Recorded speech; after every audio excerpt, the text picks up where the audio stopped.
I, Malik the Maleficent, have seen fit to sponsor this pitiful podcast myself. As you know, Malik the Maleficent, who is me, is the most powerful, excellent, and handsome wizard in all the land.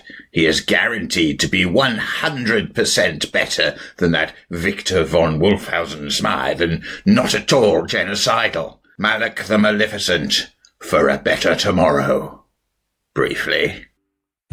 All the tabletop role-playing news. We aim to amuse and we aim to enthuse. And Morris's unofficial tabletop RPG.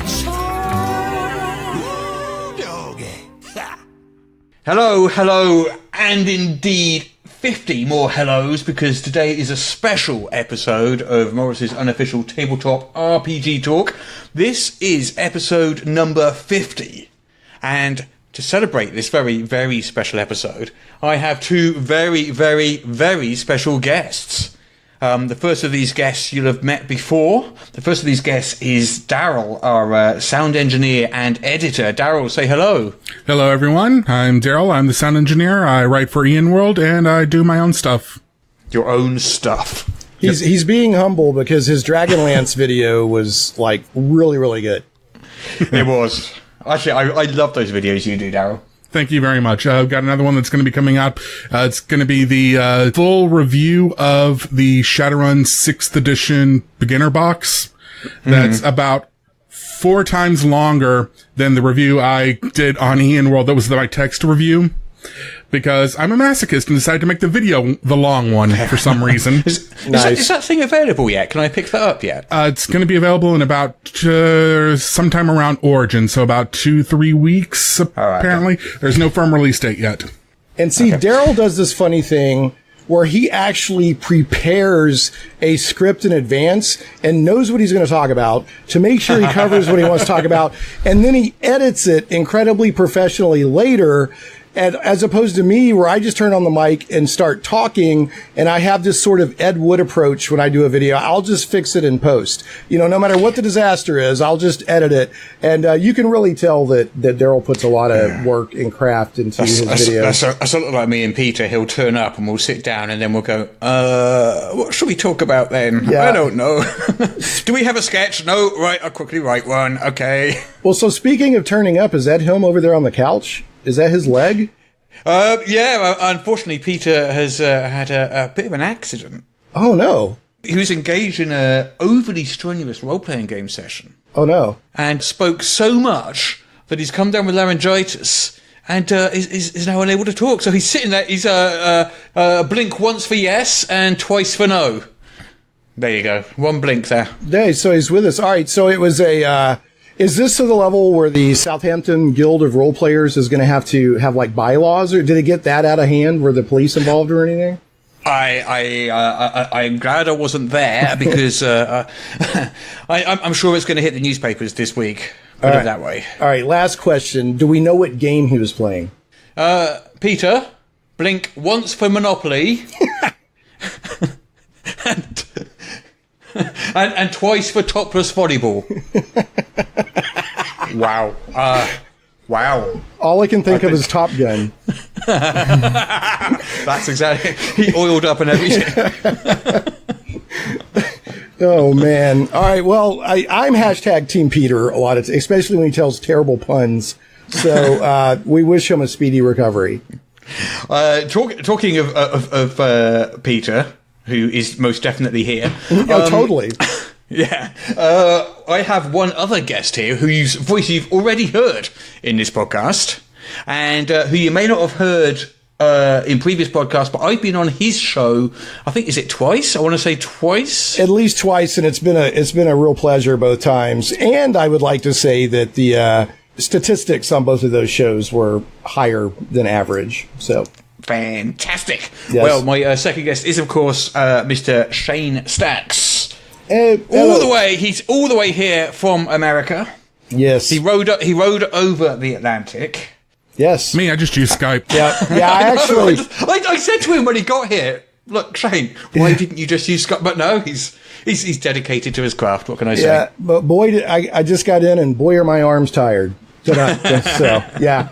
Well, I thought it was, you looked at kind of like not only puzzled, but slightly concerned when I showed up at your front door. But, the fifth of whiskey that I brought with me seems to have oiled the social situation there. Besides, the salty smell of seawater kind of overrides Django's chemical warfare. Good old Django. I saw him cruise by a while ago. He's down there right now. He's having a nap. His condition is a walking game mechanic, man. Oh, Django, they're talking about you. You don't care, do you? No, you don't care. Right. Well, guys, why don't you tell me how your weeks have been? What have you been up to this week? I'll let Darryl go first since he's the vet. Like I was saying earlier, I've got my Shadowrun Beginner Box full review, and it's going into a lot of detail on what these 6th edition rules are different than 5th edition and previous editions, and it's going into a lot more digging into that, as well as extrapolating from there what the full version of the rules is going to look like, which I still haven't seen those yet, and I'm just itching to get my hands on the core rules. I'm really hoping that they give me a review copy of that too, because I want my precious. So give me your sort of 10-second takeaway sort of overall impression. I really like the box set. I really like the new rules. I wish the adventure they included with the box set was better. Okay. So which one is it? 2nd or 3rd edition was your favourite one? 2nd. 2nd was the first one I started playing on. 3rd edition is my favorite, or was okay. my. Is it still your favourite? I need to see the full rules for 6th, but it's making a good case for replacing 3rd as my favorite. Ooh, that is exciting. My only question is the amount of D6, not how many D6s, but how many buckets you roll. Did it go up or down an order of magnitude? I need to see the full rules to tell you for sure, because I need to get my character optimization down, because I could get those dice pulls up into the 30s and 40s pretty easily in 5th edition, but so far it looks like they're coming in around under 20 now. All right, so I've thought of an excellent solution for this bucket of D6s problem, by the way. Instead of having extra D6s, you just have bigger D6s. Oh, that would work, wouldn't it? And the side, like, oh no, this is actually, I'm having a brainstorm here. Okay, so check it out. And game companies love to sell special dice, Fantasy Flight games. And so you've got a regular D6 would be 1d6, right? Mm-hmm. If it's twice as large, that is it's 2d6. It's 3 times, like Risk, the different characters or different requisite amounts of soldiers. So, that way, like up to a size that like this represents like 6d6. And then, there you go. Bob's your uncle, as they say. Do they even still say that anymore? I occasionally haven't heard anyone say that. In fact, I don't think I've ever heard anyone say that out loud in my entire life until you just did. Well, I've seen it written down. I've seen it written down before, but out loud, that might be my first time. We all have our headcanon of how other cultures work. I actually lived in England for about 2 years in the early 90s, and I really liked it a lot. Where did you live? I was at RAF Chicksands, which was just a few miles outside of Bedford, in Bedfordshire, or Bedfordshire, as I would say. And I really enjoyed it. I'd love to get back and kind of get around and check things out again. But it was cool for me being an American to go into the game stores and see what was different there. And I got to say, just playing with people in England when they have real British accents doing their characters, because we always fake them, this like fake medieval whatever, that was really pretty cool, and they're just talking like normal, and I'm like, yes, they're really medieval. So there you go. But isn't that a bit like if I came to play with you and I just put on this fake American accent? Would you be looking at me thinking, dude, what are you doing? Why are you doing that? Well, to my credit, I didn't try to do a fake American accent. There was actually a couple of British guys that were like world travelers. That's something that a lot more people do in Europe than in America. They'll just go travel the world for a year or two. I noticed, but a couple of guys came to Japan when I was there, and they were British, and they kind of got me used, it sounds like you sound like a dork if you suddenly start trying to talk British. Although I did catch myself saying stuff like, are we going to get off our faces or whatever? And I was like, that probably sounds dumb coming from an American. So, yeah, I think the thing that it's when Americans say wanker. It's just really weird in an American accent. It just doesn't have the same. It doesn't even sound like it means the same thing. So if I was like, you wanker, it just doesn't sound right. I had a friend tell me off because I said shite one time, and I was apparently banned from ever saying that again. Yeah. Do you not say that? No, we don't. That's not an American thing. No, we don't. Okay. If you say shite in America, maybe there's localized regions in like New England or something, but you sound pretentious or you're joking if you say shite. And I thought that, because I remember having a long conversation with the owner of the game store or the comic book store in Bedford, actually. And I was like, I was talking about ass and arse. And, evidently they're the same thing. Or nobody says arse. It's spelled arse, but they say ass. I can't remember, but we had quite a long conversation about that. I don't know. I say ass. Yeah. But isn't it sometimes spelled arse, like A-R-S-E? Yeah, that's the spelling of the word. Okay. Yeah. So A-S-S is a donkey. Okay. Well, of course, here in America, we use ASS for both. Yeah. Right. Okay. So, I'll tell you the other thing that was interesting. When I was in, England, I was basically college age, right? So I was hanging with a lot of college people, and Bedford's a college town. And, you'd crash, you'd wake up and there's like 20 people packed into one house or whatever. And everyone would be like, you all right? You all right? And I'm like, what? Why do people think something's wrong with me? And I'm like, yeah. And finally I'm like, yes, I'm fine. And it turned out they were just saying, hey, hello, or how's it going? The answer is, all right. Yeah, all right. They're like, you all right? I'm like, yeah. And then like, you all right, Shane? I'm like, yeah. I'm like, do I have something on my floor? Because I didn't know what happened the night before. It was one of those nights. Yeah. Yeah. And then you're all right. It's one step up from a grunt of acknowledgement, basically. Nobody's asking you a question. and this is the last input I'll have on this, because I know this isn't a topic by any means, but the correct use of cheers is much more nuanced than I would have thought. It's easy to misuse cheers.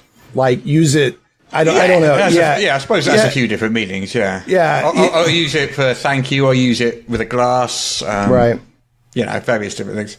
But is it sort of like, because you can say, oh, thanks, or you can say thank you, or you can say thank you very much. Like, where does cheers land in that spectrum? Thanks, I guess. Thanks. Okay, so thanks, kind of. Yeah. Okay. Cheers, mate. Cheers. All right. Yeah. Cool. All right. Yeah. Anyway, we should probably do some RPG news, shouldn't we? Yes, that would be fantastic. And they're just happy. Well, actually, I don't know if I'm supposed to give what quote unquote caught my eye or what I've been doing the past week. Oh, sorry, yeah. I don't have to. I mean, I just go on. Darryl could decide what to include and what not to include. We'll get the material and then I launched off into. You can make the decisions. I launched off into my Clueless American stories. So, there was kind of a Monty Python. Anyway, I'm going to stop now and move right on. What's caught my eye in the past week? There's actually something that I saw just recently that I wanted to throw out there for Darryl. He may have already seen this. Let me see if I can find it. Or Drive-Thru RPG just sent something out about a BattleTech product that's on. Yeah, save 50% on BattleTech 25 years of art and fiction. Did you see this, Darryl?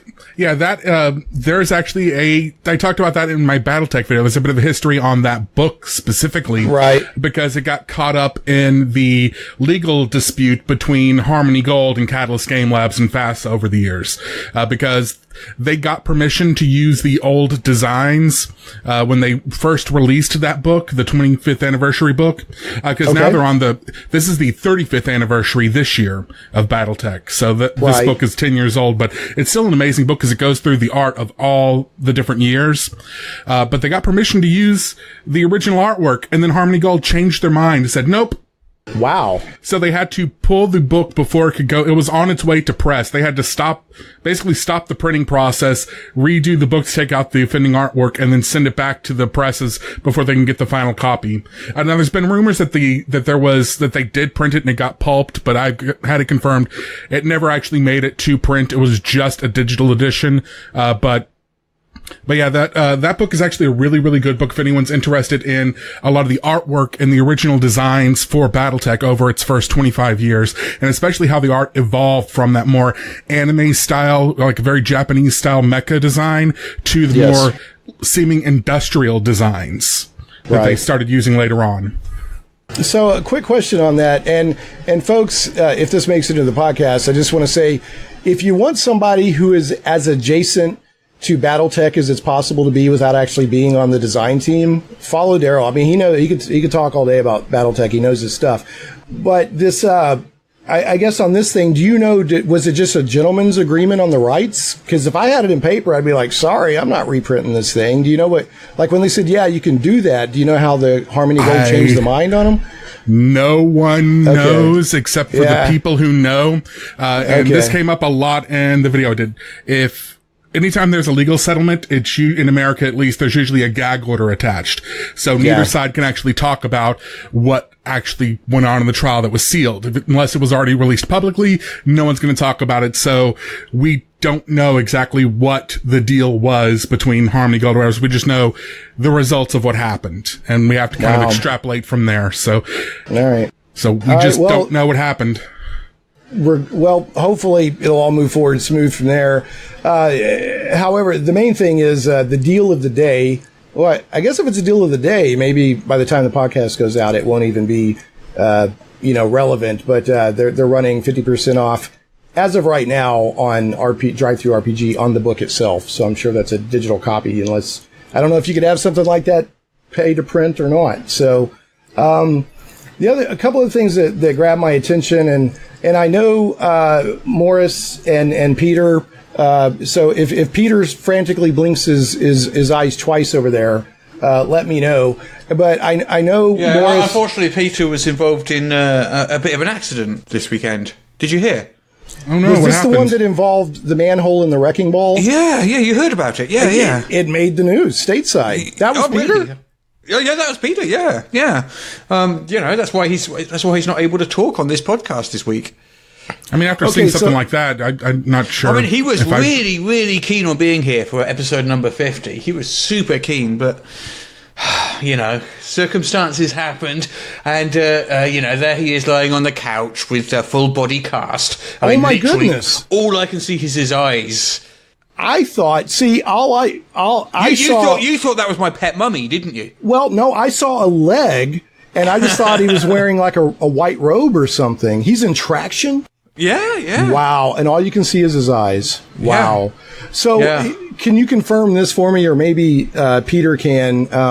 And we need to literally write hashtag Team Peter on his cast all the way down his chest. But now this is this part of the story that I don't quite believe, and people have added to the story on Twitter, and they said that so there was a manhole cover, a wrecking ball, a kitten.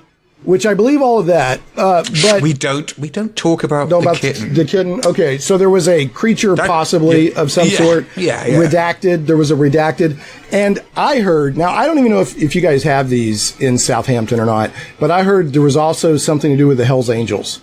No, we haven't even got bicycles, let alone Hells Angels. So that's obviously a fabrication. Yeah. Okay. All right. Well, anyway, so I was gonna. If you'll allow me, Peter and Morris, and the only reason I'm bringing this up, because you've mentioned it on the podcast before, I know you're not a computer role-playing game show, you're a tabletop role-playing game, but Pathfinder Kingmaker is getting an enhanced edition in June. And I know that you've both talked about it before, the Pathfinder Kingmaker CRPG. But wait a minute, that only came out. I know. Last week or something. Almost 2 years, I believe. No, 2 years. Yeah, because it was originally a Kickstarter. Yeah, let me double check. No. All right. Well, I've got a news story here via PCGamer.com. It says Owlcat Games have been patching their party-based RPG Pathfinder Kingmaker regularly since its release in September of 2018. Yes, I just saw that. So yeah, it was out in beta before then, but yeah, it's only been out a few months. Yeah, less than a year. And so in June they'll be upgrading it to an enhanced edition. It'll be a free upgrade for anyone who owns the existing game. So you're going to get a new class called the Slayer. The Slayer! Oh, yes. Did Peter go to a Slayer concert? Is that what happened? Did you not hear? So Peter was at a Slayer concert. And he decided to crowd surf. Oh, man. Peter's a big guy. Yeah. I mean, he's around about 7 feet tall, and he's not a light man. He threw himself. He clambered up onto the stage, right, and decided to fling himself out onto the crowd, who saw this enormous body descending down upon them at a rate of knots, and everyone just scattered aside. Wow. And unfortunately, he landed in the inconveniently placed spiked pit. Oh my goodness! Yeah. That explains two things. One, I see a bunch of younger teenage folks outside your window there wearing 80s rock t-shirts and flashing the horns through the so I guess they're giving him support. Of course. Yeah, I was wondering what that was going. I was like, is Morris a cult leader? What's going on here? Oh no, I am a cult leader, but that's a different thing. No, we don't talk about that. No. Yeah, we don't talk about the cat. And I'm sorry. And then so that also confirms the UFO network, MUFON, Mutual UFO Network, that reports all kinds of strange phenomena, reported a seismic event at the Southampton Corn Exchange. But there was no explanation for what caused it. So this is all coming together now. Now you know. Now I know. Now you know. Peter is hardcore, and he wears those huge shoulder pads like Robot Man on the Doom Patrol. Yeah, I'm a bit confused about the spikes, but Yeah. Such is. So, yeah. Okay. Yeah. Speaking of, I did find that the article on the Kingmaker. Uh-huh. And I saw one thing that I wish every single computer role-playing game would have this as a feature on default. The ability to hide any specific item of clothing. So if you get a really goofy-looking hat that you have to wear because the stat bonuses are just that good, you don't have to actually see the goofy-looking hat. So a lot of MMOs do that. I can't think of any single player, so this might be one of the first single player RPGs that do that I'm aware of. Yeah, usually gets modded in. I know Fallout has a mod for that. Skyrim has a mod for that, but I don't like that. It's like you got to pay to play, right? Yeah. Yeah. Yeah. No. If you want to wear a goofy hat that gives you ability scores, then everyone has to see it. Yeah. That's the price. That's the price you pay. That's the price. Mate. Yeah. So, all right. I could go either way on it. I do like the steel-fisted, if you want the bonuses, you got to rock it. But at the same time, I remember a buddy of mine was playing Knights of the Old Republic 2, and he was playing a dude, and there was some kind of like bikini outfit that raised your charisma. So he was running around in that, and it didn't look good. So I would have been okay with. I would have been okay with him turning that off. But yeah, some other stuff they're doing here. The new Slayer, a new prestige class to switch into, which is the Slayer as you level up, called the. Oh no, my bad. You get the new class called the Slayer, a prestige class you can switch into as you level up called the Sword Lord. There will be an option to hide what Darryl just mentioned. Or if you want to wear a hat. For the buff, but not have the other thing. For the buff, not in the buff. Yeah, right. What Darryl said. You want the bennies without paying the price. Pop-ups during the level up that tell you which other party members have the skills, spells that I like that. Pop-ups during level up which tell you other party members, which other party members have the skills, spells, and other features that you're mousing over. Better warning you that you're about to fail time quests and more. That's pretty great. And it's supposed to be out on June 6th. Now, I was impressed. I don't know how I got invited into the alpha and then the closed beta of Pathfinder. I think it's a great game. I was really impressed with it. So I haven't finished it yet, but I liked it a lot. And I have started it. I haven't gotten far. Well, I just I Tarzaned right on in and played a Magus, which was actually evidently kind of stupid. Did you just use Tarzan as a verb? I did. Oh, yeah. Yeah. Oh, yeah. To Tarzan. Oh, yeah. Let's follow it. Yeah. I just Tarzaned right on in. And everyone was like, dude, you really don't want to play the Magus, because I was doing some Let's Plays. I was like, I'll be fine. I didn't have a flipping clue what I was doing. So for those that are curious, a Magus is a spellcaster that can use certain types of melee weapons like a rapier, and if they hit with their sword or whatever, they can also cast a touch attack spell through their sword. So, for example, I could hit somebody, and if it was a successful hit, at that point I could choose to fire off like not burning hands, but what's the one where you touch them and you zap them, you give them the electrical jolt? I can't remember. Shocking grasp, exactly. Yeah. So you can pass that through your sword, and you do that damage on top of your melee weapon damage. So anyway, the other thing that is catching my eye that I want to throw out there to help Morris and crew, I'm planning right now to be at North Texas RPG Con from June 6th through 9th. And I'm going to try to run a couple of wing games. I want to run the Ghost Breakers. You know, who you going to text? Because it's a modern version of that, right? And it looks fun, looks really bonkers. And then I might slip in either the Aliens Xenomorph thing. The Xenomorph one, yeah. Yeah, and or another Judge Dredd, because I ran a one-shot of Judge Dredd a few months ago at my friendly local game shop. We haven't laughed, so we had so much fun. Do you remember that sheet I sent you with that rap sheet they did on a little 8-year-old boy? Yeah. I mean, they jacked that dude up. Like, you know, the boy was like, "Thank you for saving me," and like he like grabbed their legs, and they were like assaulting an officer, ruffling up a uniform. You know, it was just, and they sent a little old lady to the ISO cube, who was jaywalking because she was trying to find her. I don't know if I'm allowed to say this. She was trying to find her kitten. So, but don't mention. Yeah, sorry, redact. But anyway, so if folks are going to be at North Texas RPG Con over that weekend, you've alerted Django. You said. Oh. Well, here's the great. You know, he's going to enact Chemical War Plan number 4. Is Peter frantically blinking no over and over? Okay, so here's the thing. This full body traction is going to really build character, because he can't go anywhere if it releases. So, I mean, this stuff builds character, Peter. And this is how you grow. This is how you grow, pal. So anyway, if anyone's at North Texas RPG Con, look me up.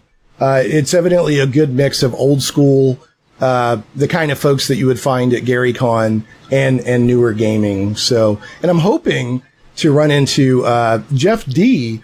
I know Jeff D is going to be there. I'm not sure about Jack Herman, but I'm hoping to jump in on a Villains and Vigilantes game from Jeff D. That would be fantastic. I've never played that. I have a copy. I've got loads and loads of RPGs I've never played. Right. Just so many of them.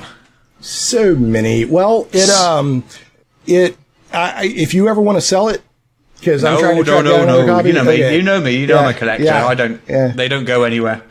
All right. Yeah. See, I don't know if you've noticed or not, but Peter's full body cast is a little roomy. I don't know if you detected the secret door, but you know he's supposed. I hope you're not talking about the back door. No, well, that one you can't. You got to have, right, and there's supposed to be a hose. I don't know. Did they hook that up? But on the front, he doesn't have a beer belly. All of a sudden, he's supposed to be slipping me a couple of games in there. Oh, so yeah. We arranged a clandestine PayPal agreement. So yeah, which I'm not going to pay, but he didn't have to know that. Yeah, I mean, did you hear what happened with Peter? No, I didn't. Why he's not talking on the podcast this week? Are you talking about when he tried to do an entire marathon of Star Trek Enterprise and it ended up affecting him so badly he ended up in one of those full metal containers like Captain Pike? Yeah, exactly. I mean, he's He's sitting there talking about, what is it, Talos 4 or something like that? I don't know what he's going on about. He keeps asking me to take him there, Talos 4? What's he talking about? He's also confused because he's like, why don't I have any shields? Why can't I raise shields? All I have is this ablative plating. So I don't get it. So Darryl, let me ask you this. If he did an entire marathon of Enterprise, would you say it tripped him up? As one of the main characters was Trip. I'm sorry. I got the joke that the silence was intentional. Hashtag Team Peter. That was for you, Peter. I hate you. I actually, I don't like the canon changes and the design changes they did on Enterprise. But it was actually, I don't hate it as much as a lot of people do. I thought the Xindi stuff was actually pretty good. I love Star Trek. I absolutely adore Star Trek. But I think that over half of Star Trek is awful. Yeah. So much of it is bad. There's a lot of I bad don't understand Trek out there. how much dross there is in Star Trek. When it's good, it is possibly one of my favourite things to watch in the entire universe ever. Like, above Star Wars. Probably I like it more than D&D when it's good. Right. But it's bad so much as well. It's bad so often. Like, entire series are bad. It's, you know, it's such a binary show. I don't get how it managed to be so good and so bad at the same time. Well, you've got, it's such a, there's so many different shows, and you've had different, they used to call them producers or whatever. Now they're showrunners, I guess. I don't know. And you have, all these different, we want our show to be basically Lost in Space Star Trek, and we want our show to be Babylon 5 Star Trek, and we want our show, for me, Star Trek is at its best when you have a crew that all gets along, is out there to explore. Yes, they'll fight if they have to, but they're there to explore. And you're using it when science fiction can be in its best, where you're tackling contemporary issues with science fiction layered on top of it, so it'll get past people's filters. For me, Star Trek absolute pinnacle was the original movies 2, 3, and 4. You know, that trilogy. That was good. Khan through to Wales. If you're going to make movies, see, you can't do Star Trek television in a Star Trek movie. It has to be a completely different type of storytelling. So if you're going to do Star Trek movies, yes, I agree. Those were fantastic. And I like Star Trek Generations just because it was the only one where we got to see the Enterprise D actually in a movie, right? So before they crashed it? Yeah. I was like, stop. Rant time. Stop destroying the Enterprise. Stop blowing up the ship. It's a character just like everybody else. The problem is they keep blowing it up for shock value. But the problem is, you've seen the Enterprise destroyed so many times. It's not a shock, is it? The only time it was truly a shock was in Star Trek 3. Yeah, right? Like, holy crap, they just blew up the Enterprise. Yeah, the first time that happened, And then it was kind of a shock in Generations, because it's like, whoa, because I didn't see that coming. And they wanted to have a reason for Data to say, blank, so that they could get, a higher rating or whatever it was. They'll slip in profanity for that stuff. They did it again in one of the new films, didn't they? Was it Beyond? Yeah. Beyond? Yeah, Beyond. Yeah, they literally... And I feel like there's another one as well. That's 3. Is there another one? In Insurrection, they were... Not Insurrection. Which one was the Aliens Meets the Right stuff, Darryl? Which one... Or Morris, which one was that? The one with the Borg. First Contact. Oh, yeah. Yeah, that one, they were about to blow it up. Yeah, they didn't blow it up there. And I was like, I feel That was the time it would have made sense for them to blow up, because the Borg had taken over like 2/3 of the ship. Right. Yeah, but the thing is, they're like, I'm going to blow up the ship, and we're going to self-destruct in 3 minutes, 15 seconds. I didn't care. I'd only known the ship for about an hour and a half. I didn't care. Do you know what I love about Star Trek destruct sequences? The secret code to blow up the USS Enterprise. Right. Do you know how your PIN number or your password? It should never be like 1, 2, 3, 4 or password or your pet's name. The secret code in Star Trek 3 to blow up the Enterprise is this: 0, 0, 0, destruct, 0. Right, but you'll have to. But as long as two officers do it at the same time. Well, no, the thing is, it progressively gets easier as it goes. Like in the original series, it required, I think, 3 bridge officers, and they had this big, long, complicated thing they had to put in. That was way back in the 60s TV show. Then we get to Next Generation, where it's just Picard and Riker had to go destruct authorization Picard Alpha 1, and then Riker Beta 2 or something like that. Then we get to Voyager, and she's just like, Janeway Pi, blow us up. Right. Yeah. Do you know what it is now? I've heard rumours about how it works in the next series. So basically, it's Alexa controlled now. Oh. So if you misspeak when you're on the bridge, you're dead. So Amazon, while they're rolling out an upgrade, could accidentally blow up all of Starfleet. Exactly. Yeah, mm-hmm. I heard that the new security precautions were they were going to roll Peter in a full body cast, and he has to blink the sequence at a full retinal scan. Oh, did you hear what happened to Peter? No, I just know that what happened. Yeah, I mean, I know you were wondering why he hasn't said anything on this podcast yet today. But well, you know, Peter's an adventurous guy. You know, he likes to. I can tell that he likes to try different things. Sometimes he'll experiment with a new flavour of cheese. Sometimes he'll drink a glass of wine out of a different shaped glass. He's a guy of action. He makes Indiana Jones look positively tame, I think. Right. Yeah. Indy's a wimp compared to Peter. Yeah, exactly. He's a wanker. Yeah. So Peter, he was experimenting with a new chili. Was it the ghost pepper or worse? Yeah. He went one stage further, so he blended the thing. Oh my goodness. Then he took a straw, and then he snorted the chili. Wait. Darryl, mm-hmm. Weren't you telling me that there was some sort of report of they thought maybe it was a sonic boom over Southampton, but they couldn't confirm what caused? Was that you telling? What was the story there? Something crazy. There was some crazy story out of Southampton recently you were telling me about. I don't know. I don't really pay that much attention to the news. Okay. Well, there was some sort of. It wasn't the seismic event at the Corn Exchange. There was. They were trying to say it was a sonic boom, but most people were saying it sounded more like a prolonged human scream.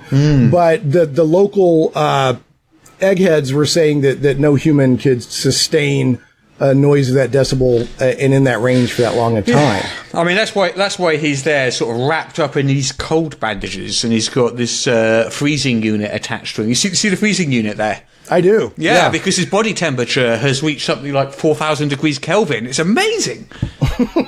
Well, those are energy problems solved. I don't even know if that's hot or not. I don't know what Kelvin. That's ridiculously hot. Yeah.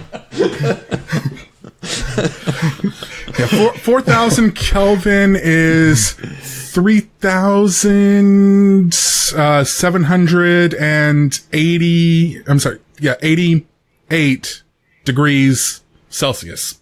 Well, that sounds about right, because they are now tapping into him to power Southampton's power grid. Yeah, I should say, there's all your power problems solved. Yeah, exactly, yeah. I mean, the cables, he's there on the couch and the cables running out of the windows and the doors are, they're annoying, but, Do you have, is it cold there? Because I could swear I see some hobos or something kind of holding their hands against the window like they're trying to warm up. It was cold. Yeah. Wow. Okay. Yeah. Well, it's cold. Yeah. Now it's quite balmy. Yeah. All right. Well, man, Peter. Yeah, that guy. What an adventurer. So one last thing. I don't know if it caught my eye or not, but I wanted to see if you wanted to talk a little bit more. So, and you covered it last podcast, but I think more stuff has come out since then, or I've researched it more anyway. This Brazilian car commercial that basically did the live action D&D cartoon. Oh, shame.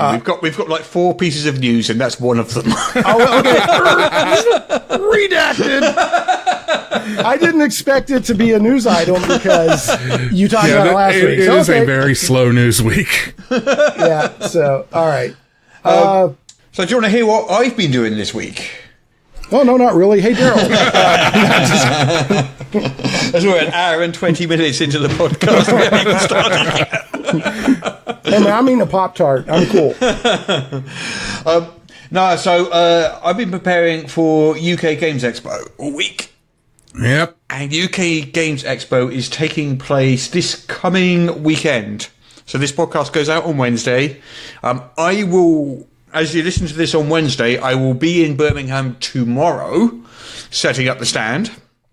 Peter will also be there for the duration, although he's not working on the stand, but he's going to drop by from time to time.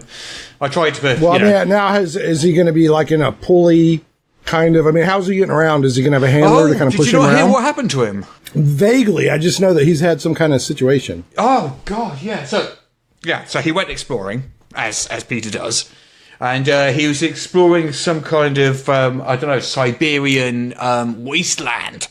As he is wont to do. Yeah. I mean, he does that from time to time. And apparently he fell into an ancient Siberian salt mine, sort of mine shaft. 300 foot fall. Luckily, he landed in a snowdrift, but even so. Wow. Wow. So I heard a couple of things about this. Now, this is jogging my memory, and I'm getting online and going through Twitter. So, one, I hear that, he likes to go to various frozen hinterlands. Yes. Well, and challenge. Well, who doesn't? Yeah. I mean. Yeah, he challenges himself against nature, not unlike Jack London. I do wish he wouldn't do it in a loincloth, to be honest, but. With friends, you have to make allowances. Pardon me. Right. That you've choked me up. I'm all verklempt just thinking about that. So I heard a couple of things here. One, I heard he took Django with him. And that Django, Peter disappeared for a couple of days, and then Django came busting into your house barking, and you said, "What is it, boy?" And Django kept barking, and you're like, "Oh, Peter's in Siberia and fell down a mine shaft," and so you went and rescued. You called in the Royal, the UK Special Forces have a deal with the Royal Canadian Mounties, and the Royal Canadian Mounties went neither of which are anywhere near Siberia. But hey, so the way international agreements work is so weird. So they got there and they noticed something weird about the mine shaft. It was a legitimate mine shaft, but there's no way Peter should have fallen into it. They did some samples and there was some sort of noxious cloud that ate through the tundra, causing Peter to fall in, and they're trying to find the source of the cloud. But thank goodness Django was there to come back and they're using the words chemical warfare, I believe. Chemical warfare. Yeah. I hear they're like, if they can replicate this, then I mean the world peace is assured. Yeah. I mean, there's some kind of lingering stench there even now. So anyway, so at the Game Expo, what's the name of it again? UK Games Expo. Although I love when they the URL of the website and when they have their Twitter handle. So you've got UK Games Expo, but it's one of those things that, as written as one word, it reads like UK Game Sex. That'll get people in the door. I'm just saying. I'm not saying I'd want to go to it. But they're like, where'd all these people come from, and why do they seem disappointed with our wares? It's actually vying for Origins. Every single year it vies with Origins as the third biggest tabletop gaming convention in the world now. So really? I didn't realize it was that big. So number one is Gen Con. Yeah. Number two is Essenspiel over in Germany. Mm-hmm. Although some people argue that because Essenspiel was a bit more cagey with their turnstile figures. But aren't they also more board games? Yeah. But I'm talking about conventions that are tabletop gaming exclusive. I mean, if you start including the ones that do video games and stuff, then you multiply these by 10. But okay. And then positions 3 and 4 is UK Games Expo and Origins, and each time they have one, each one leapfrogs the other by about 1,000 people. So each year it's briefly UK Games Expo is number one. Then Origins is, then UK Games Expo is, then Origins is, and they keep on doing this leapfrogging thing, increasing by 1,000 each year on year. Wow. So, and that's kind of a news story on its own. Just the ridiculous. We're beyond temporary fad status. We're in. This is a true social growth thing. Now, it can't be sustained like this year after year after year after year. But I think when it's all said and done, we're not going to go back down to the level that we were before a few years ago. I take all the credit for that, to be honest. Yeah, I would if I were you. I mean, if your website didn't exist, not only would Peter not have survived Siberia, but nobody on Earth, including me, would know what a role-playing game is. Even Gary Gygax wouldn't have known what a role-playing game is. You want to know an interesting thing, bit of trivia? I guess from Gygax is, I don't know what the origin is. It's like Swedish or Norwegian or something like that. Switzerland. It's Switzerland. So up in the Lake Geneva area where he's from, all of those people say Gygax. That came up in the Blackmore documentary where they're researching Dave Arneson, and every time somebody says Gygax that's in that crew there, they say Gygax. Well, they're incorrect because he said Gygax, and do you know how I know that? Did he? I know that because I asked him. You cloned him. Well, no. Is that real? No, he says Gygax. Does he say Gygax? No, okay. I've met him twice, both times at Gen Cons. And the first time I met him, because I have a friend who says Gyjax. Gyjaxian. Yeah. Gyjax. Why do you say that? And he was convinced that's how you pronounced it. So when I first met Gary Gygax, which would have been, I don't know, early 2000s at Gen Con, I had to ask him, and he very, very specifically and clearly said it's Gygax. That is how his family pronounces that name. So anyone that says otherwise, they're wrong. They're wrong. Okay, yeah, because there were the crew, whatever crew it was, the Blackmore crew that hangs out with Arneson or hung out with Arneson. Some of them said Gygax, and I asked the producer of the documentary about it. I was like, "You know what's up with that Gygax thing?" And he said, "Not really." And then somebody commented on YouTube, "That's how it's said in wherever Switzerland." Well, I don't know. I can tell you for a fact that's not how he said it. Okay, fair enough. So, and here's an actual RPG related topic of discussion now that we're an hour and a half in. Actual RPGs? No. Yeah. No. So do you guys, when it comes to, and I'm not even talking about pop culture conventions. I'm not talking about comic book conventions, which are not comic book conventions anymore. They're pop culture conventions, with a little bit of comic book stuff mixed in. When you go to a convention that its sole purpose is tabletop role-playing games, and maybe a little bit of like Magic the Gathering or Warhammer, but basically, tabletop role-playing games. Do you like a big, huge convention, or do you like something smaller and a little bit more intimate? I like something smaller. That's where I'm at. What about you, Darryl? For me, for conventions like that, I'm more concerned with, and again, this is probably because when I go to conventions, I typically am going to work. I'm more interested in guest lists than I am anything else. Like what designers, what companies, what premiere games, like what games are people showing off? They're just about to come out. What designers are there for interviews, stuff like that. So I'm looking at it a little bit different way than a lot of people do.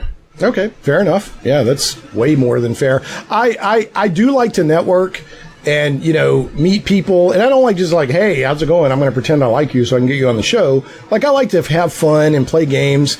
And then if people seem interesting or whatever, I'll invite them on the show. But I much prefer a smaller con. Like when they showed the picture of Gen Con before the doors open and there's 8.3 million trillion people. Yeah, you don't have to do that, though. Yeah, no. But to be fair, you don't have to be in that crush. You can wait. So you can wait 10 minutes and then go in. So once the ravening gaming horde descends and makes it through the gates, is it so crowded that it's just not even fun to walk around, or is it a pretty good experience? I find it a little frustrating. I'm a fast walker. I'm one of those people that if you're walking too slowly in front of me on the pavement, I'm seizing inside. You know what I mean? I'm like wishing your death from behind. So is that what happened to Peter? Because I see he's over there like in a cast or something. Well, I mean, look. So me and Peter, we go out for our regular moonlit strolls. We think it's romantic, and why wouldn't you? Do you roll on a random table to determine what route to take? Well, why wouldn't we? Of course. Yeah, right. Of course. Yeah, that's romantic. Yeah.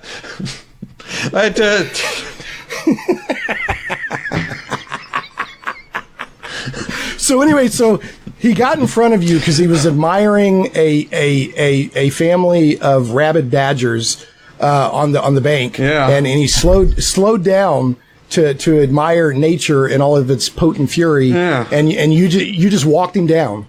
Well, obviously we take these walks in full armor. And wait! What type of armor? Well, I prefer a full suit of plate mail myself. Peter, for some reason, likes these slightly revealing leather outfits. I don't know why. Well, considering his condition after your full armor-plated boots trod him down, he might want to look into at the very least an adamantine breastplate. Perhaps. I'm just gonna. Perhaps he'll probably learn from this experience. Yeah. Is there any Kevlar woven into those bandages? I wonder. Oh no. We operate on medieval rules only. Well, I heard that the Patreon budget you didn't want to spring for that because you're going to use the Patreon. The $23 worth. Yeah. Hey, what a wonderful segue, folks! You got to support. And I'm saying this as a Patreon supporter. Go support the Patreon. These guys are putting out a real good podcast. Actually, the Patreon pretty much saved this podcast because that mixer just there. Yeah. We had the cuddle episodes where me and Peter had to cuddle around this one microphone here. Actually, this wasn't even this microphone because the mixer wasn't there. So it was literally just the internal mic on my Mac. So we're both sitting at this desk talking into this Mac right here. And that wasn't going to go on for long. Honestly, it was not ideal. It was one moonlight stroll too many in close quarters. Exactly. Yeah. Okay. So what happened? This mixer, I sort of noticed one day it was on the floor, and I was like, I'm sorry, I don't know why that's funny. Interesting. I was thinking of Django. Interesting. No, there's no way that could have been Django. No way. Right. And it had been completely unplugged. Every single, there's two mics going in, there's a power lead and a USB. So there's four things going into that thing. It's on the floor and it's completely unplugged. So, I say to my wife, is there any reason why that mix is on the floor? And she's, I don't know, nothing to do with me. And I'm like, okay. So I'm thinking, well, I know I didn't do it. I know it's beyond the laws of physics for Django to have done it. But still, okay. So once I get it back together and I plugged it all in again, it's not working. It's just like dead. And for, what was it, 4 weeks? 3 weeks, 4 weeks? We had to cuddle around this Mac. You're right. Doing the cuddle episodes. So finally, I got I delved into the Patreon resources because I hadn't done a payout from the Patreon either. I just let it build up. I thought, right, we really need a new mixer. So it was like 109 quid or something. I can't remember how much. Anyway, and that was almost exactly what was in the Patreon account. Nice. And I was like, well, there we go, Patreons. Thank you very much. This is why me and Peter no longer have to cuddle. No, I have to cuddle. Yeah, now all cuddling is voluntary. Yeah, right. Yeah, this is the only, and I'm not just saying this to blow smoke or whatever. This is the only RPG podcast I listen to every week. You and Peter came out the gate, and Darryl, with a lot of chemistry and a lot of professionalism. You hit the ground running. So I just really enjoy this podcast. It's the only one I listen to every week too.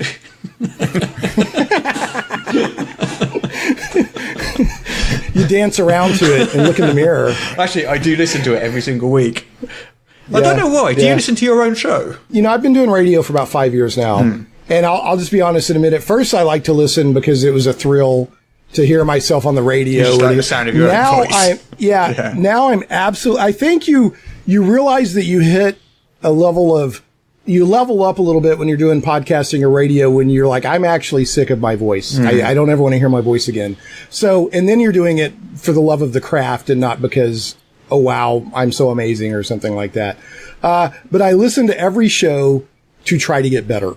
I need to stop saying 33 times in 1 second. I do exactly the same thing because I know that I have a tendency to speak really fast And often I'll talk away from the microphone. I can't help it. I'm a lot. Yeah, it's easy to do. I hear it on the podcast. I can tell when I'm doing it. I can hear it, and every time I hear it, I don't do that. You know, definitely. And one thing I learned to do was don't listen to it immediately after. Listen to it a few days later when it's almost it's like you're listening to it with a different perspective. Yeah, I mean, that's the ideal thing with Darryl though, because Darryl does the editing, and then I hear it 3 days later or 2 days later. Yeah. I've kind of half forgotten what we talked about. Right. So, and also because his cut isn't exactly what necessarily I would remember having recorded, because he'd have removed stuff. And it sounds. I mean, obviously it sounds better because it'll cut out the gaps and the flubs and all that sort of stuff. So yeah, it's almost like listening to it from a fresh perspective, I think. I wonder if there's a topic in there, maybe not for today's show, but sometime in the future I may even do it on my own. Like, I know people do Let's Plays. I wonder if any DMs or GMs out there record themselves just so they can listen later and get better. I bet they do. That might be it. I bet they do. That might be it. Yeah. I'd like to hear from people if they do that. That'd be a good, if you're trying to improve your craft, and DMing and GMing is a craft. I tell you what, though, some of the streamed shows that I've seen, I don't watch many. Mainly I watch the ones if they're playing my games, but I don't watch many. But given how much I know has to be cut out of, say, this podcast because of the flubs and me mumbling away and all sorts of stuff, how much ends up getting cut out, and given the fact that I know those things are happening live, and generally speaking, they sound great the entire time. Just like a radio host, like, going. They sound on point every time. That is a level. That's it's a level above. It's definitely a level above me. It really is. Yeah, there's professionals. If you're watching a TV show or listening to talk radio, or if you're watching to tie it into the theme of this podcast, if you're watching a DM or a GM run a magnificent game, and it looks like there's no effort, you're watching somebody who's really good at their craft, right? Through practice and self-improvement and all that. It's the people that make it look easy that make anybody think they can jump in, and then they get in and like, whoa, this is really hard. They've got a lot of experience at it. So, tell you what, one other thing that I found was good listening back. At first you go through this "I hate the sound of my own voice" thing. And I think everybody in the entire world has that problem, without exception. Yeah, you're like it's like the first time you really see yourself in a mirror. But you get over it. But the thing is, you get over it, don't you? After a while, you get over it, and then the sound of your own voice doesn't bother you anymore. It's fine, and that I am so glad that happened, because once I got past that stage, I became more confident talking on the podcast. Because I wasn't worried about how I sounded, because I realised, I sound all right. I don't sound like Stephen Fry, but I sound all right, and that's all I need to do. Oh, sorry, my phone was ringing. I'm going to put it on. I had it on not silent earlier, so I wouldn't miss the AC guys. That's Peter. He's trying to get a message to you. Oh, he is. Yeah, he's over there on the couch. Obviously, he can't talk. He's using his phone to try and communicate with us. It says, "Ye gods, I hate the sound of Morris's voice." It gets worse every minute. Fair. No, I enjoy listening to you guys. But yeah, the best thing, whether you're DMing or GMing or writing an adventure or doing a podcast, don't try to please everybody. Write something that you want to write for that you would want to do yourself, and then do the best you can. That's the best advice I give. That's the thing about writing or selling a game, for example. You do not need to be D&D. You do not need to sell 15 million copies a year. All you need is 1,000 good fans, and you've got a living. Frankly, you don't need to support an entire company. If you're a small company, 1,000 good fans, you've got a decent living there. Yeah, the guy that in fact, you might even be getting paid more than someone working at Wizard of the Coast. Absolutely, because you're doing all of the risk, but you're also reaping all of the benefits. Yeah, absolutely. Yeah, I was talking with. I told you. I think we mentioned before we started recording. I interviewed with Doug Tim Naple yesterday, who created Earthworm Jim and is now doing a lot of comic books and graphic novels, including Earthworm Jim. And he said I've got my core fans that like my stuff, and it wasn't a huge number. And he said, I've got a single income, a wife and 4 kids, and we're good because I take care of my fans. Right. So, yeah. That is basically how it works. I mean, you get people online that, I don't know, they'll intimate that because your game isn't big or isn't popular or they've not come across it before, in some way you're not successful. It's like, that's ridiculous. I'm doing fine, mate. I'm doing fine. It's, I'm not a millionaire, but I am doing okay. It's right. No, if you can, whether you're bivocational or you're doing it full time, if you're creating and selling, let's just make it about RPGs, some sort of product or service related to that, and enough people buy it that you're making money, not breaking even or losing money, and you're not just, throwing something out there that you don't care about to make money. You're successful on a certain level. You don't need that many. Yeah. So if 1,000 people buy a 50 quid book off you once a year, that's £50,000. That's not a bad wage. I mean, it doesn't make you rich, but it's not a bad wage. Well, yeah. So let's because I know there's a lot of people out there that, and honestly, Morris, you've inspired me. Watching you do like Woin and all the stuff you're doing, I'm like, man, this is great watching these people who aren't what would be considered, because you're not like I was at Wizards of the Coast for 20 years, and you're not like you just knew a lot about RPGs and a lot of people in the industry and just started doing it, right? Am I missing? Yeah, and you're putting out a top notch product. I mean, if you look at Judge Dredd. Dude, that looks just as good, if not better, than anything I can find on the bookshelves from the big publishers, right? So if there's people out there that you're inspiring to get involved, I would just tell people, do it. Just, the difference between some professionals and those that just dream about it is the professionals did it. That's really the only difference. I remember I used to work for Scandia Life. I don't know if they exist anymore, but they're an insurance company, Swedish insurance company, had an office here in Southampton. It was pretty much a call centre. So I was selling ISAs, which are sort of like tax-free savings accounts. Well, this was, 20 something years ago. And one day, I hated it. I really, really, really hated it. I dreaded going into work every morning. It's soul crushing. You're living a life of quiet desperation. Right. And one day I just decided I'm just going to quit my job, create the pressure, because that, I think, helped. Do you know what I mean? I wouldn't have done it. I totally know what you mean. I wouldn't have done it if I hadn't quit in advance. So I just went in one day and said, look, here's my notice, 2 weeks, because that's what I had to give. I'm leaving. And everyone there was, are you sure? You haven't got another job lined up, blah, blah, blah, all this sort of stuff. I mean, what are you going to do? And I was like, I know, it's scary as hell, but I'm doing this. I'm quitting my job, and I'm just going to try. And the fact that I had no fallback plan, I think, is why it worked.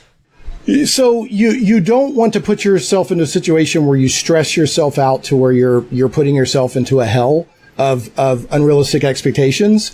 But yes, you do have to have a certain amount of not only passion and desire to do it, but a little bit of a burning fuse behind you. Yeah. Because that, I mean, like I said, you don't want to, if you're drowning in debt and, you've got a wife and kids and all that, you probably don't want to just, but if you're like, I know what income I need to make. And by the way, folks, and I'm going to stress this because there's a lot of people that want to freelance in RPGs and all that, so we can keep it focused on RPGs.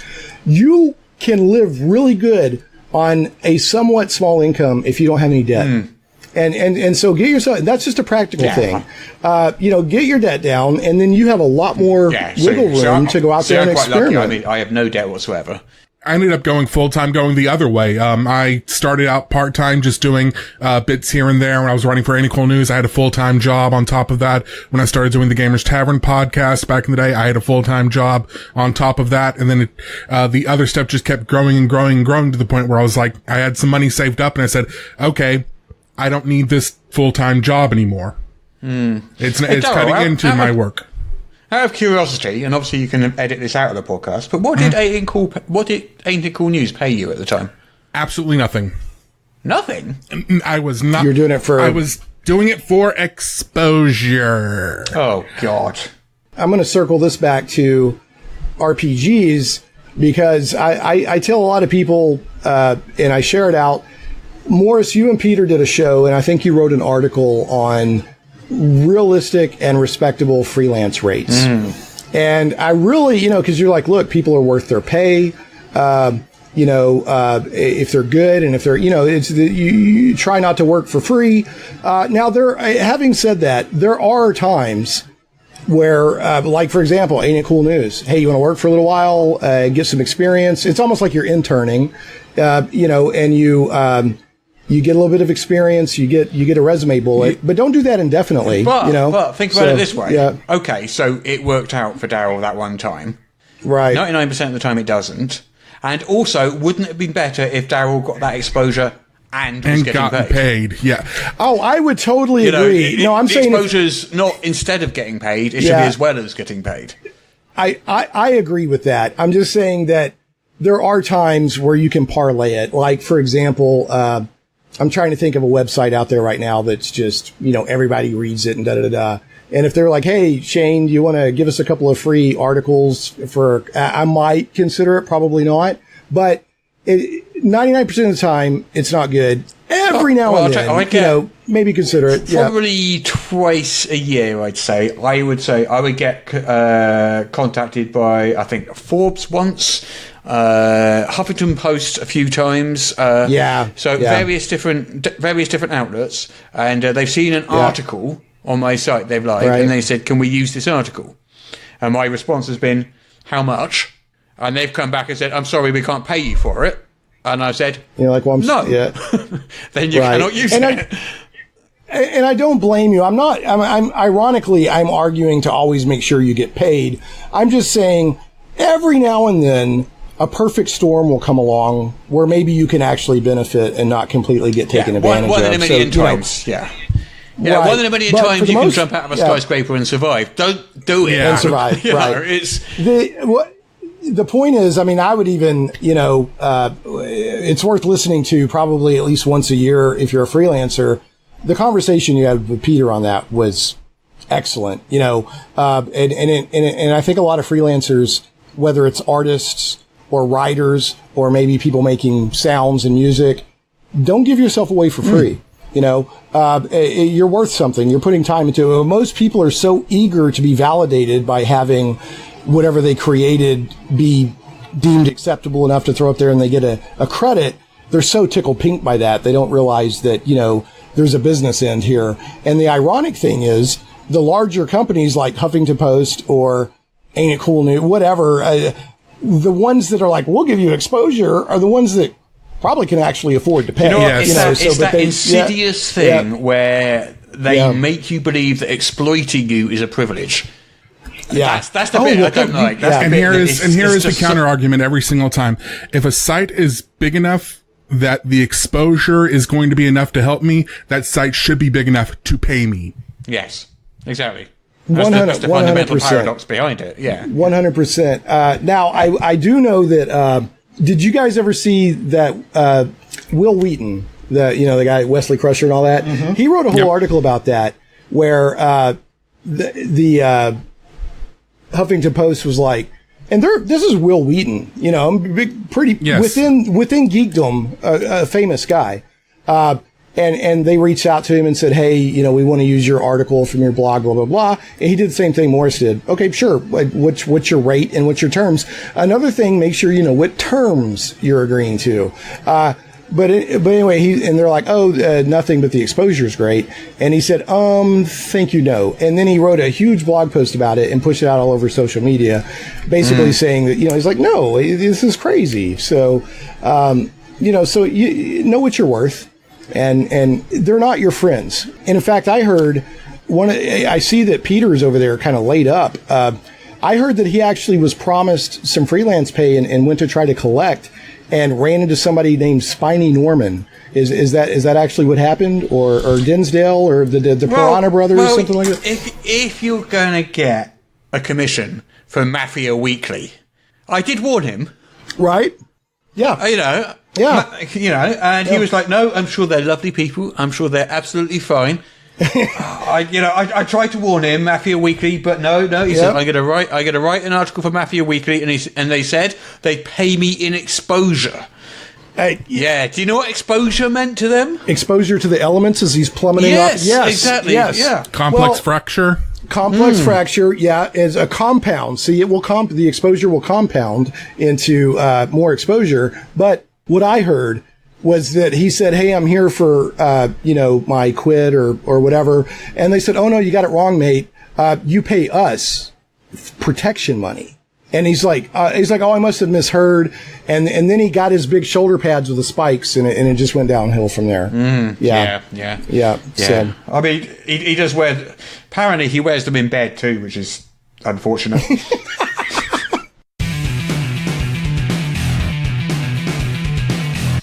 There's actually a pretty big demand right now, at least from some people in the industry, wanting more people talking about the history of the industry, because as of right now, it is still in living memory, but a lot of the original people involved are slowly starting to pass away, or they have moved on into other industries, and they're becoming harder to find, to interview, to talk to the people who are actually there for the creation. So a lot of people are like, we're going to have this history that we're going to lose if we don't document it now.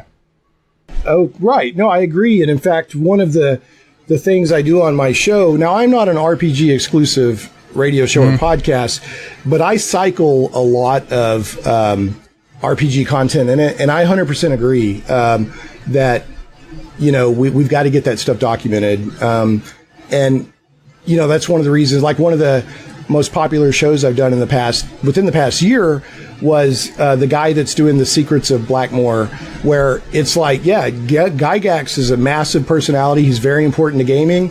Arneson doesn't get talked about as much, so let's talk to his gaming group that also includes, who's the guy that did Dungeon McGarry, something like that, the Dungeon board game.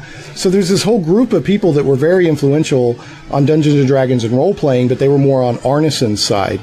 So I did a whole 2-hour show on that, and it's been one of the most popular shows I've done, in the past year or so. Except when Morris does his Judge Dredd Sylvester Stallone impression. That one broke YouTube's algorithm. So that was actually really good. Did you hear it? No, he's like, I am the law. It was actually really good. I got to play it now.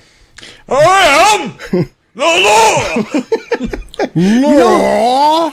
That movie actually is pretty good until it turns into a buddy cop. I'm a clone. The evil clone brother is. I'm up in for the first 30 minutes or so. What I always say about that movie is, for all its faults, and there are many, it looks amazing. The costumes, the bikes, the Mega City 1 itself, all looked fantastic. And if you could cross that somehow with what's his name's one? What's his name? I can't remember his name either. Bones. Carl Urban. Carl Urban. Carl Urban. Carl Urban, the actor. If you could somehow cross that with his, with that, the visuals of that, right? With the sort of acting and scripting and everything of that, right? Would be amazing. Well, so here's the weird thing, and we can talk Judge Dredd and still be related to role-playing games, because there's a Judge Dredd based on Woin, What's Old is New, which is spectacular. I backed it. Dude, that GM screen is like Fort Knox. I love that frickin' thing.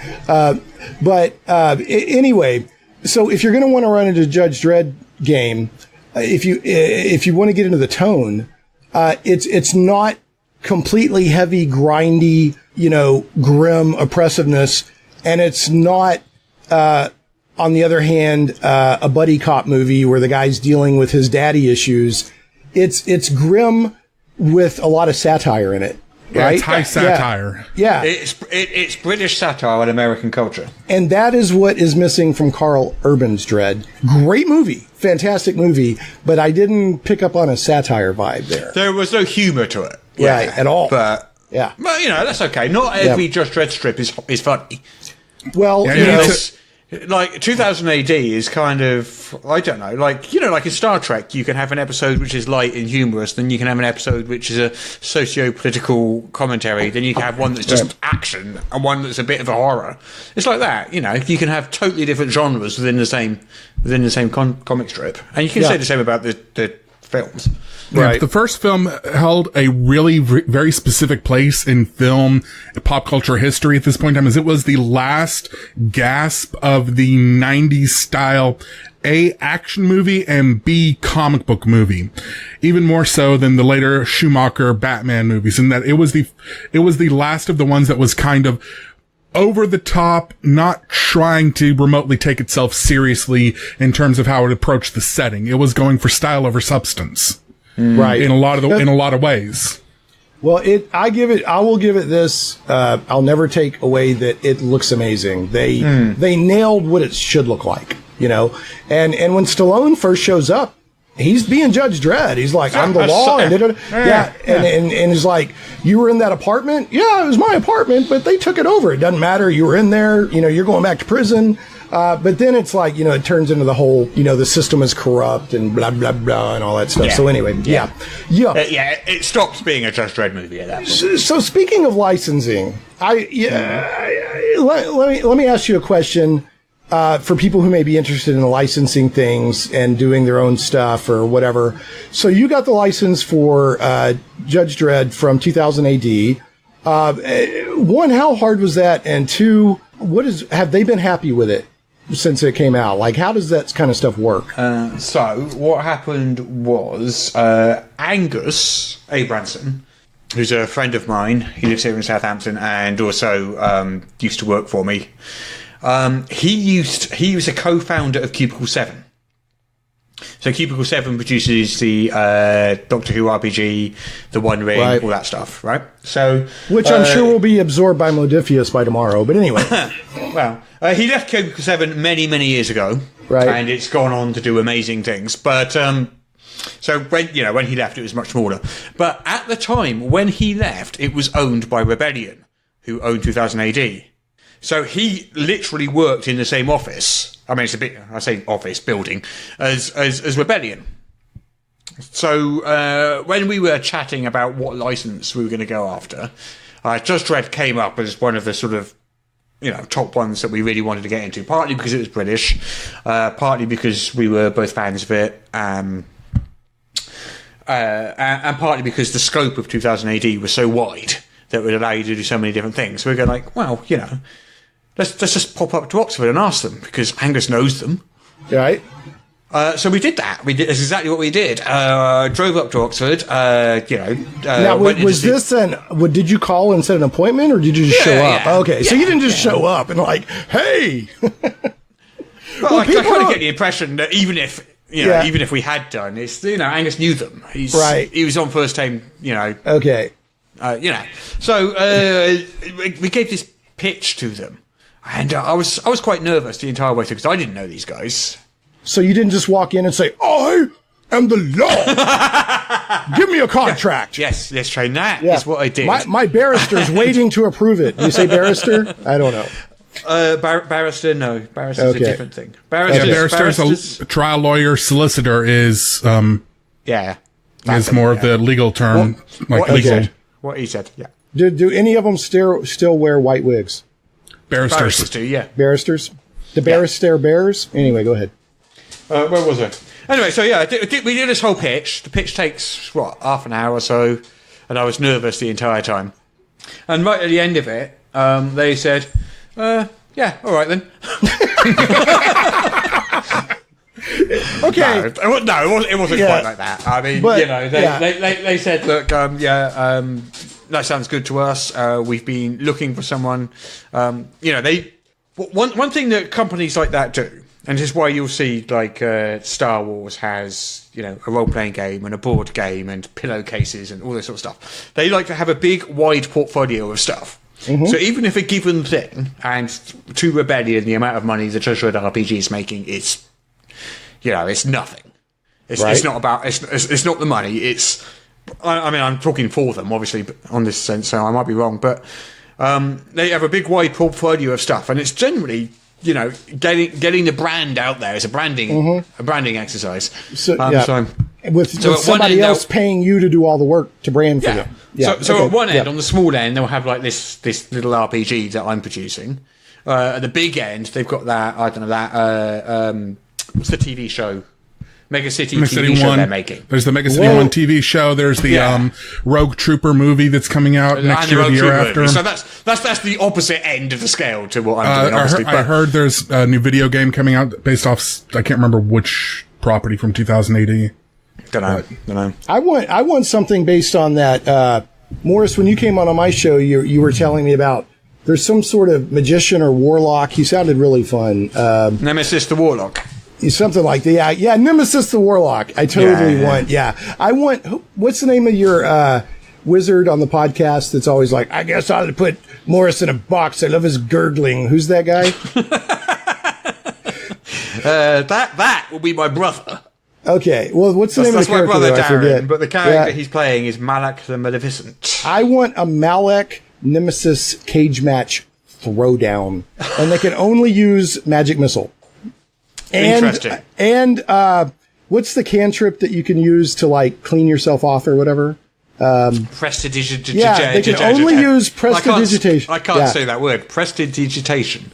Prestidigitation. Yeah. They can only use prestidigitation, charm self, and somewhat. Charm self. Yeah, and somewhat. That's somewhat, a sketch. Yeah, charm self. Charm self, and somewhat magic. Badminton shuttlecock, and that's all they can use. That is a sketch. It must happen. It must happen. There we go. Anyway, let's do the news. The news. We are now 2 hours and a quarter in. We haven't started yet. We have. We just haven't. I think this show's going to go in reverse order by the time it's edited. So, yeah. I have no problem with the idea of episode number 50 being like 7 hours long. Just some ridiculous just as a joke. And it's like, let's do it or don't. And literally, no kidding, you're showing Peter's value on you guys' chemistry because he's obviously the one that keeps everything in check because we're Peter, la, la, la. Peter wants our show to be under half an hour. You're kidding. Yeah. He has to travel to get there, right? Well, there's that, but I listen to quite a lot of podcasts, and most of the ones I like the most are about an hour. About an hour, yeah. That works for me. I mean, I walk a lot though. I walk the dog a lot, and that's 45 minutes to an hour at a time. So maybe that factors into it. But things that are just 20 minutes long or half an hour long, I kind of tend to skip them, right? Just because they're not going to last long enough for what I'm doing. Right. You gotta wait once a month and play through a playlist of them. Yeah, exactly. Yeah, and when this is a topical thing, if you got a news show, you don't have the sort of back listening element that some other shows might have. Right, because it's topical. Right, yeah. It's like, oh well, that's that's the.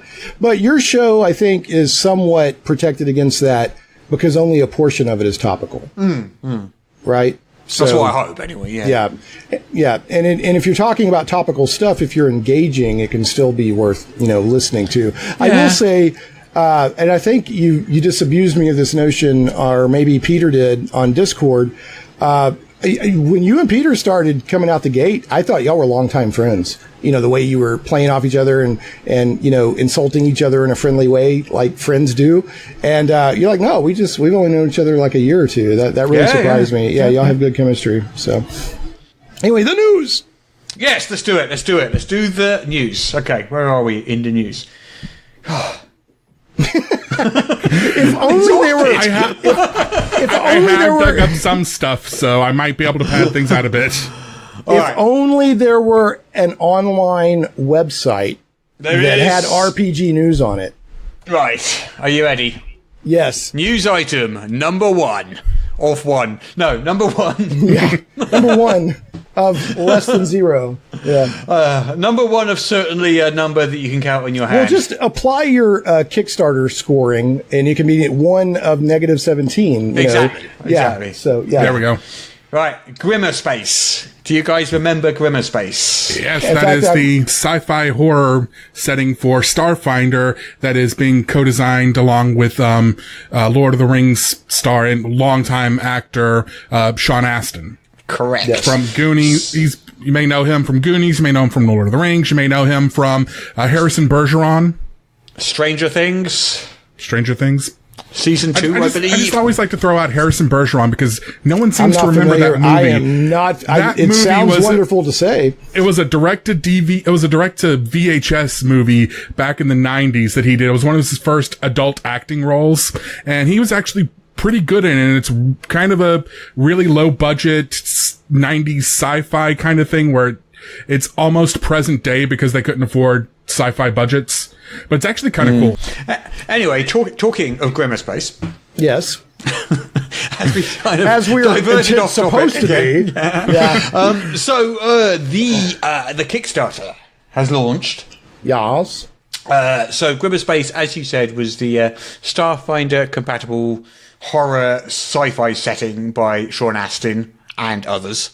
That's mature. I think they're pretty clear to say this is like mature. This is pretty gory, intense stuff. Yeah. So, one interesting thing about this, there's a free adventure you can download already. It's called Abattoir 8, which I think we mentioned on the podcast before. Yes. But the person who wrote that is a man called Richard Pett, and he was also the author of The Styes, which is, in my opinion, by far the best of the adventures in Ghosts of Saltmarsh. Yeah, that sounded crazy. Some sort of dead whale suspended over sludge or something. There was all kinds of crazy stuff in that you were explaining. So it's that was bonkers. It's kind of a bit Cthulhu-esque, a little bit horror, a little bit. It's gritty. It is a very, very, very Dead Space for any video game fans out there. Yeah. Well, it's interesting. Okay, so Abattoir 8. If I remember right, Abattoir, that's a slaughterhouse, right?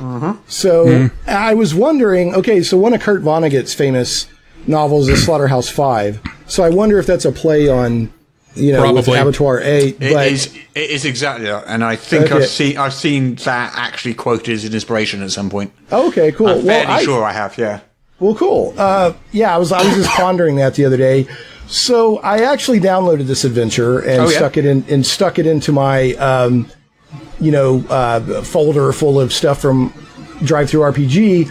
And it's interesting, it's already had an update. I've already had a notification. I'm not sure what the update is to go download, but if you want, I can open it up real quick and just take a look at it. I don't know if we have time to do that or not. So, But one thing I'll say about that's what editing is for.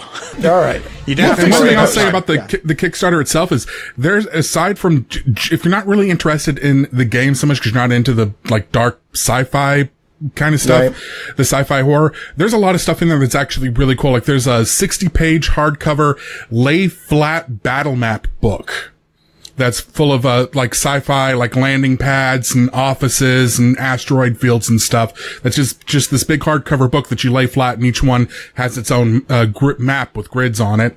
And then there's also these little stick and peel little stickers that you can put on a vinyl playmat for ooze and blood splatters and stuff like that. You can also get the Starfinder box set with this. So they've teamed up with Paizo for this too.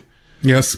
So this is a expansion or setting for Starfinder specifically. Correct. Yes. Okay, so it's not multi-system. It is Paizo's Starfinder, and then this extends that. So you can't play it on its own, right? Like you have to have Starfinder. No, it's a setting. Yeah.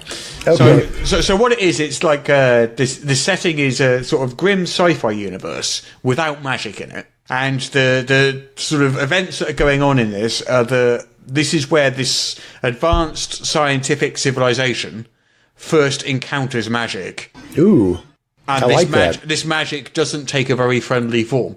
Is it one of those kind of magics that it require, it costs something to use, or it's not just a friendly, easy to use magic or something? That much I don't know. That's more that's above my pay grade. That's more than I know. But it's the magic in it has a sort of darker element. It's the bad side of stuff.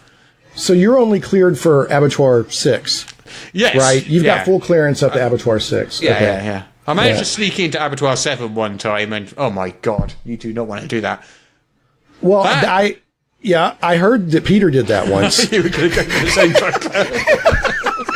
In fact, Peter was going to do that, I think, to prep for today's podcast. So was he successful? Well, the problem is Peter did indeed sneak into Abattoir 7. Yeah. With what level clearance is he? I mean, what badge was he trying to use? He's only cleared up to Abattoir 4. Oh man. Yeah. Oh, this can't be good. Yeah, I've got Abattoir. Is it Abattoir? I don't know. Abattoir, I guess. Well, Slaughterhouse 8. I don't know how you colonialists say it, but yeah, it's degenerate Yanks. Abattoir is how I would say it. Yeah. So Abattoir. Yeah. So I've got. Can I share a screen with Skype? Yeah, I want me to share. I don't even know if that's possible. So, I don't know. Okay, so I'm looking through it right now. The front, the cover art is successful, and it lets you know right off what you're getting into. It looks like you're basically getting into a Saw movie in space. Is that the one with the big ogre thing with the chainsaw for a hand? Is that the one? Yeah, and it has on page 2. It says Intensity. Grimmer Space is a game of sci-fi horror that features elements of intense violence, blood, and gore. It is recommended for mature readers and players. And then it starts with a brief word. The art in here is great. They're showing sort of a Milky Way galaxy on its side, and it's really pretty. I think this is a really important thing for Starfinder. Yeah, because Starfinder is basically it's D&D in space, isn't it? That's how everyone describes it. You've got elves and orcs, and they're all doing magic missiles and laser guns and all this sort of stuff. But what this has done is taken Starfinder, and I think it's probably the first time. There might be smaller things that have happened since before, but this is the first time they've taken Starfinder and done a slightly different genre with it. That's not just D&D in space, because D&D in space doesn't appeal to me particularly. It doesn't mean either. It's not really my bag. But I've always been a big fan of Paizo's rule systems, and if they can apply that to a darker setting like Grimmer Space, right? I think I'm in. I think I'm going to buy into that. I think it's good. Like, I personally am probably not interested in this, but I agree that if you give people a good choice, wide range of choices of the way to use a system, in a way that's not just you're spamming crap out for a quick buck, but it's actually well done and it gives people choice, then yeah. Well, I think this is important because it shows that Starfinder isn't just that. It shows that Starfinder can be a universal sci-fi rule system. And if you're like me, you almost never run anything in any campaign setting straight anyway, so I just rip bits and pieces out of the Starfinder default setting and out of this to make my own setting. Yeah. And that's one thing I was really wanting was a less fantasy-oriented version of Starfinder. So it's a big demo for what Starfinder can do. It's an example. It's almost an ad, I suppose, in a way. It's not an ad because it's not by Paizo, but do you know what I mean? It's for them. Yeah. It's a proof of concept in a way. It shows you that Starfinder is bigger than you think it is. Well, Darryl, I can tell you right now, Morris is going to be sold. You ready for this? Starting on page 9, there's a random table of rumors about Abattoir 8. Anybody want to randomly pick a rumor between 1 I'm going to roll my dice. Okay. I need a D20 or a D20 or a D8. 1, 2, 3. A D8 will work. A D8. Okay. I'm going to roll this invisible D8. Okay. And I have rolled 9. Okay. Your rumor is Abattoir 8 is an orbital meat packing and shipping plant that processes thunk, a meat named for the dense ungulates from which it is sliced, and then ships it off to colonies, i.e. degenerate Americans, and space stations. That's your rumor. So this is interesting. This is a random table. Oh, no. Actually, it's not random. The rumor you get is based on a difficulty check. So difficulty 5, 10, 15, or 20 give you different levels of rumors. So it's information gathering. But it looks like a random table. You could use it that way if you wanted. It's laid out really nice. The design layout's good. I see pro tips in here where they're saying, okay, here's kind of how this monster works or how this mechanic works. And it looks like this is the first. There's an adventure of which Abattoir 8 is the first part, and then there's a second adventure. So Abattoir 8 has been about for, I don't know, about a month now. They released it as a promo month and a half. About a month ago. Month and a half, yeah. So the news item in question here, of course, is that Grimmer Space itself has, the Kickstarter has launched. So Grimmer Space is the setting, and Abattoir 8 was the promo adventure they released a month and a half ago. So this... there's some really disturbing art in here. Yeah. It's not for the faint-hearted. It's doing all right, actually. That's in pounds. I'm going to convert that to dollars. That's $62,000 it's made so far. 28 days to go on the Kickstarter. What was their goal? Something like 10, I think. Something in the region of 10. They're good. Do you think, you've run a few Kickstarters, Morris. It seems like a lot of these Kickstarters are just rip-roaring. Do you think they're specifically on purpose setting a goal lower than what they need so they can say, look, we blew through our goal in 24 hours and now we're 300%? Because a lot of these goals seem pretty low. That's the Kickstarter Playbook 101. Of course it is. Okay. That's part of that. And another part of it is you want to set your goal at the bare minimum. Day. Yeah, and you also want to set your goal at the bare minimum you need to actually produce the product, but you also don't want to set it too low so it looks like you're putting out something cheap. Even if they could have put it out for $500, they still would have bumped it up to a couple thousand. So is there any vetting? Like, does Kickstarter let you say, we need 12,000 to make, or do they just take your word for it if you fill in all the right form components? Or? Yeah. Okay, yeah. All right. Kickstarter has no insight into your financials whatsoever. Yeah, it's on you, and then Kickstarter terms of service can kick in as an arbitrator if there's a dispute after the Kickstarter's done. Okay, interesting. Yeah, because there's so many Kickstarters, it would be hard to oversee. I didn't know if it was above a certain level that they would take a look. But and the logos I'm seeing on this are Iron GM Games, Starfinder, of course, and then Modifius. Yeah. Modifius, the company that produces every role-playing game ever to have existed and that ever will exist. Nice. Honestly, the amount of stuff that Modifius is now putting out now is just everything.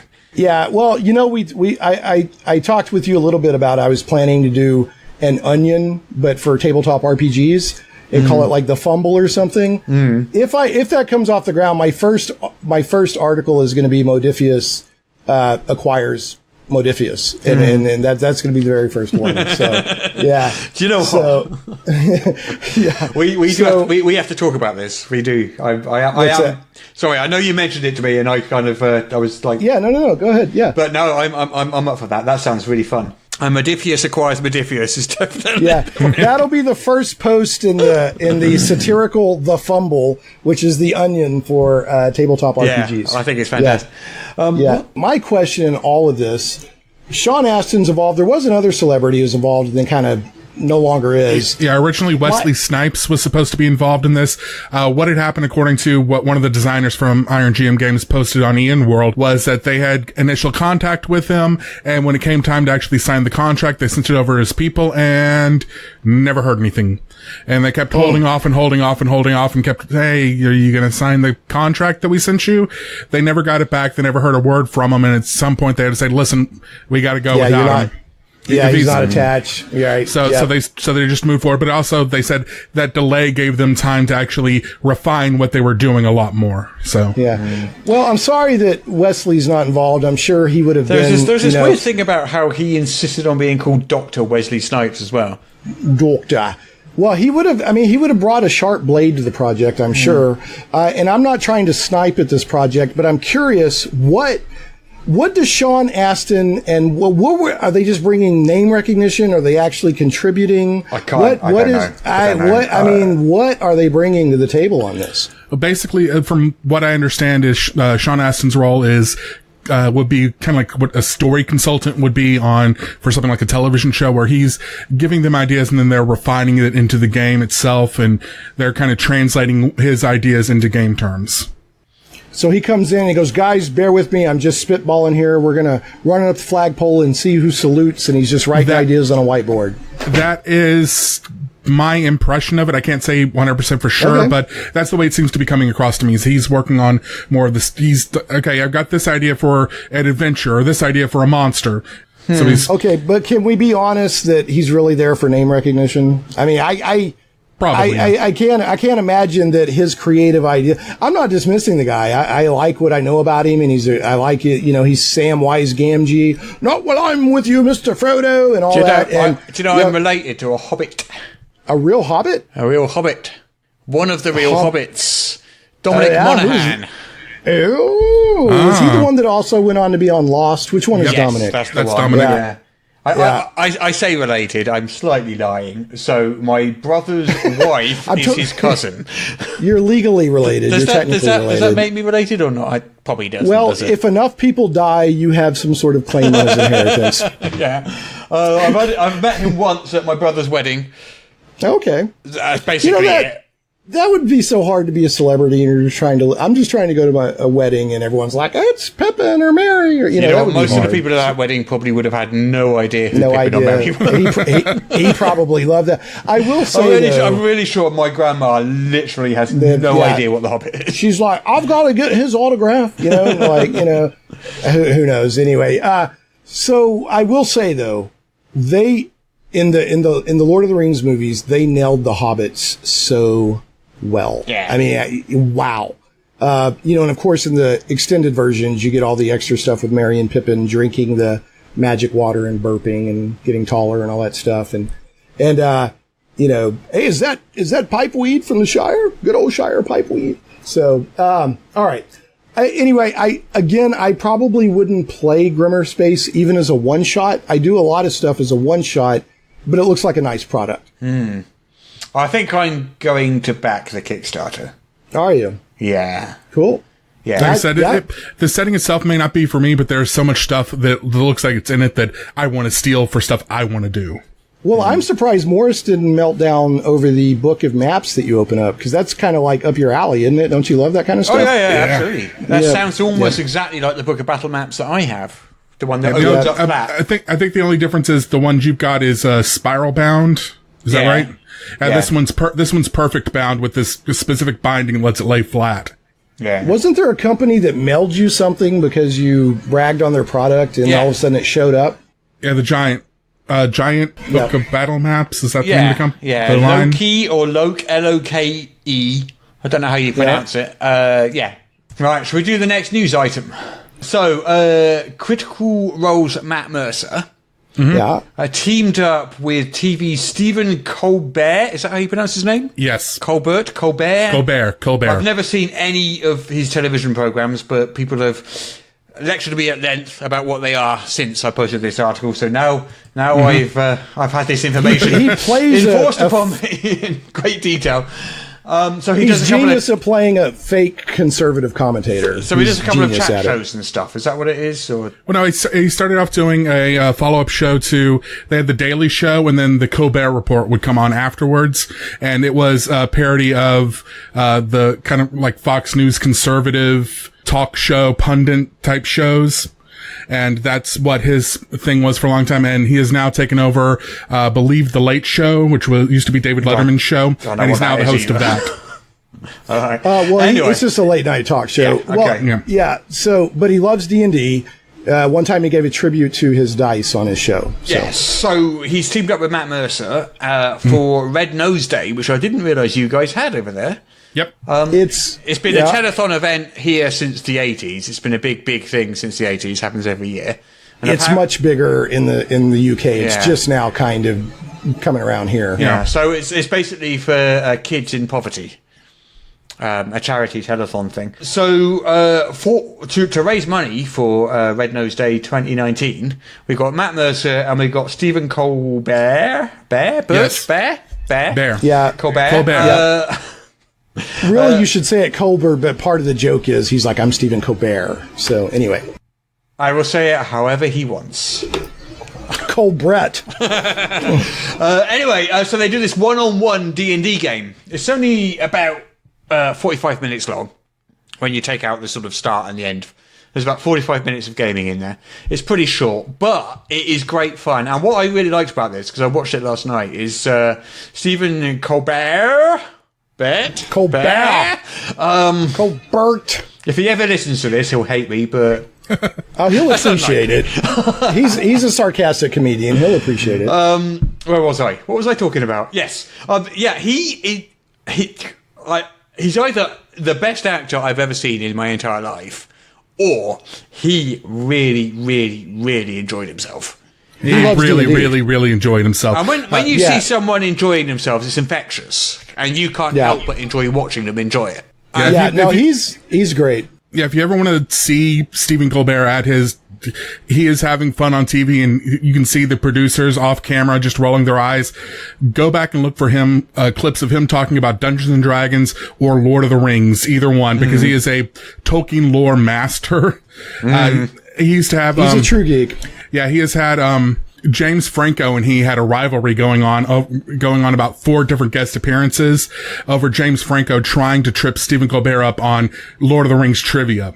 And then Stephen Colbert would always come back and say, "Oh, when you're talking about this, do you mean this?" And you'd like list off all the different, I don't even know. I don't know that much about all the different angels and everything else, and go way deep into the Silmarillion lore. And well, now the interesting thing on this was the way it raised money for Red Nose Day. Didn't people vote on what kind of character he would get? Yes. And all, So like his companion, for example, people got to sort of donate money and vote on what his companion was. His companion turned out to be a bee.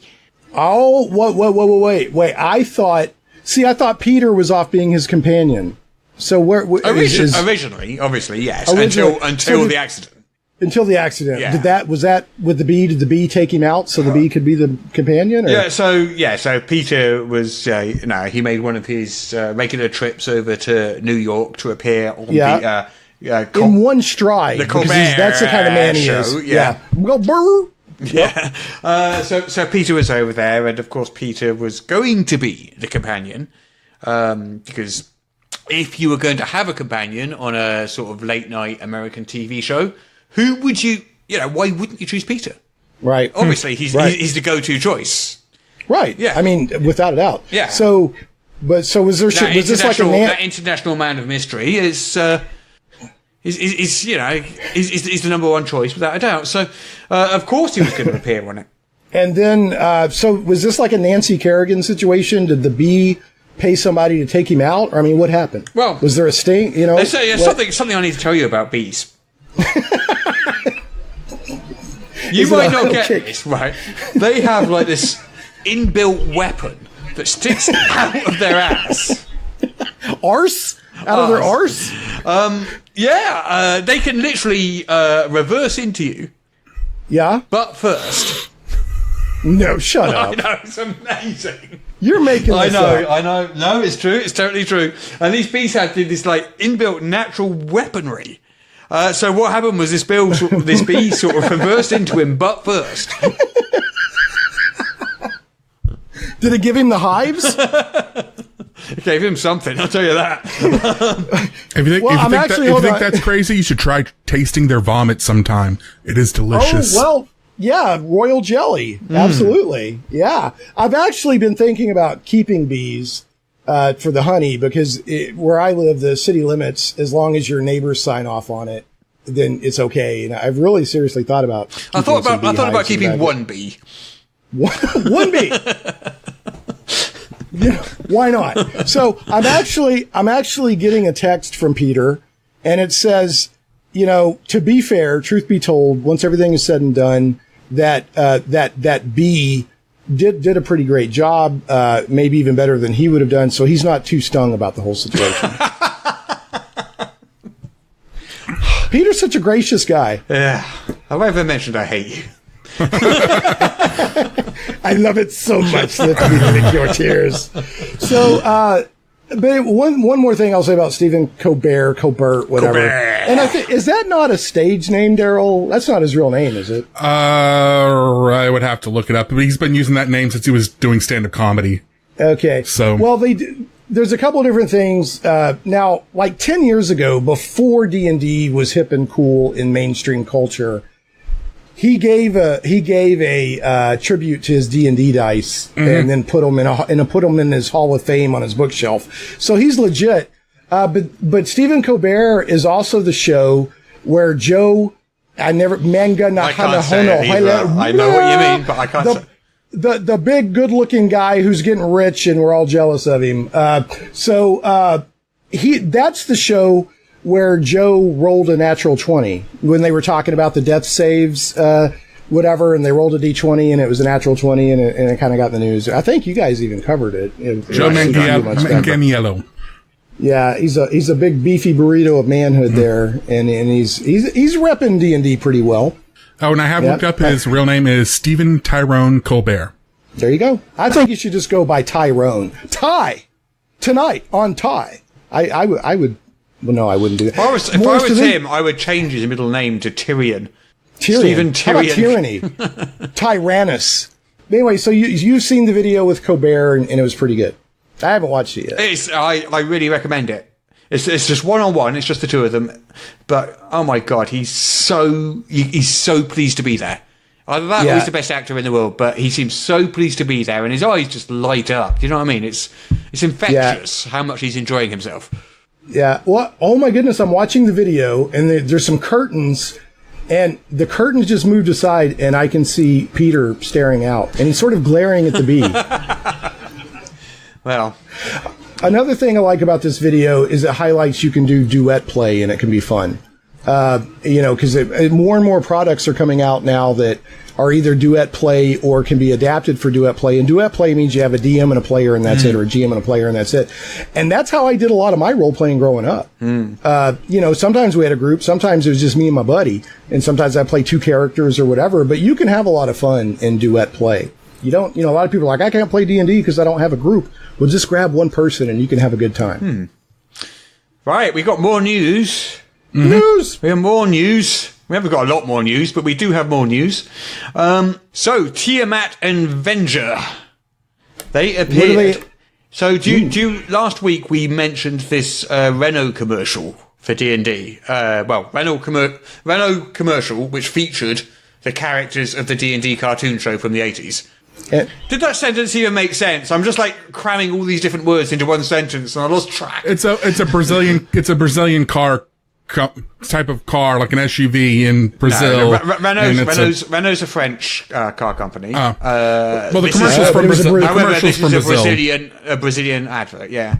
And for us degenerate, dirty, colonizing Yanks, you're probably pronounce it Renault. That's how you probably. We don't talk about the car often, but if you see an ad, we probably think Renault. Maybe you do.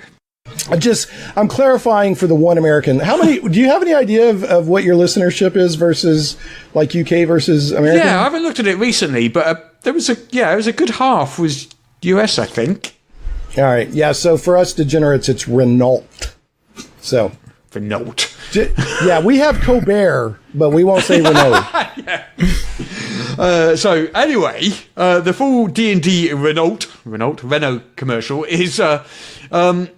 So last week we mentioned there was like a teaser for it and some sort of posters showing each of the characters. The full commercial's out now, and it's amazing. It's a mazer beams. I mean, it's got Tiamat in it. It's got Venger, or is it Venger? I can't remember. Venger. Is it Venger as in Avenger? Yeah, that makes sense. Yep. They should make a car called the Renault Venger. Surely. They totally, and it should have bat wings. Yeah, but the commercial is better than any D&D movie has ever been.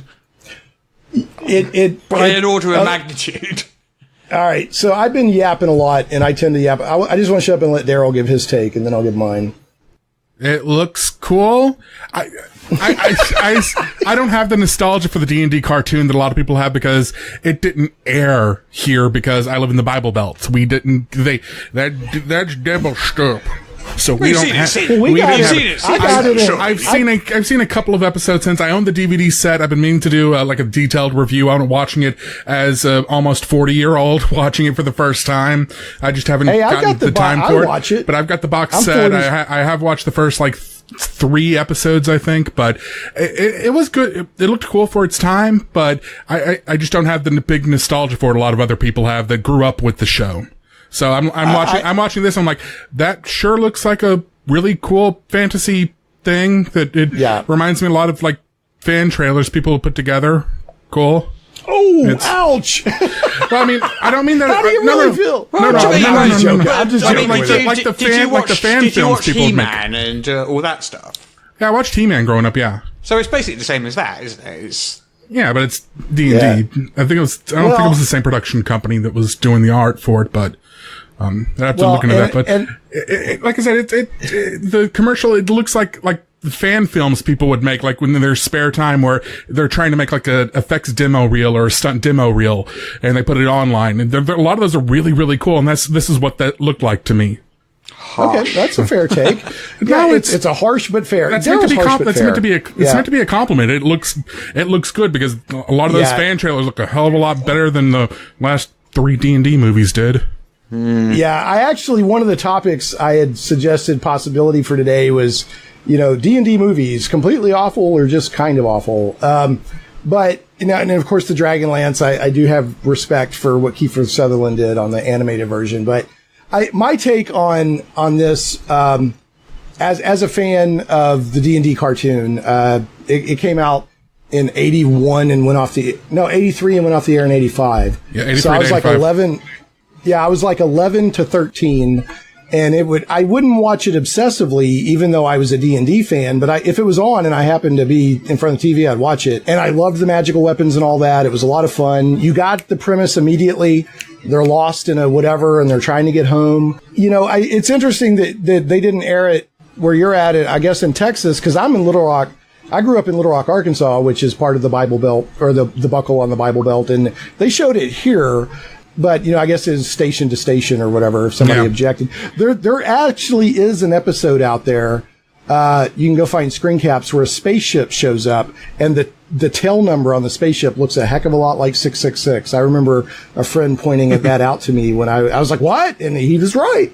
I don't know if they did that just to troll people. But anyway, I thought the commercial looked freaking amazing. I was like, And I thought it was amazing. And one of the things that I guess I keep hearing is, different countries and cultures will have love for pop culture that, like, maybe the country next door doesn't. Evidently, there's a lot of love in Brazil for this cartoon for whatever reason. That's what I've heard too. Yeah. I keep hearing that. It's interesting because when I lived in England in the early 90s, I would go into the shops and they were still selling like Thunderbirds toys and this and you never saw that in America. So every country has different, and they were still playing like ABBA in the clubs, so every country has different pop culture loves, I guess is the point I'm trying to make.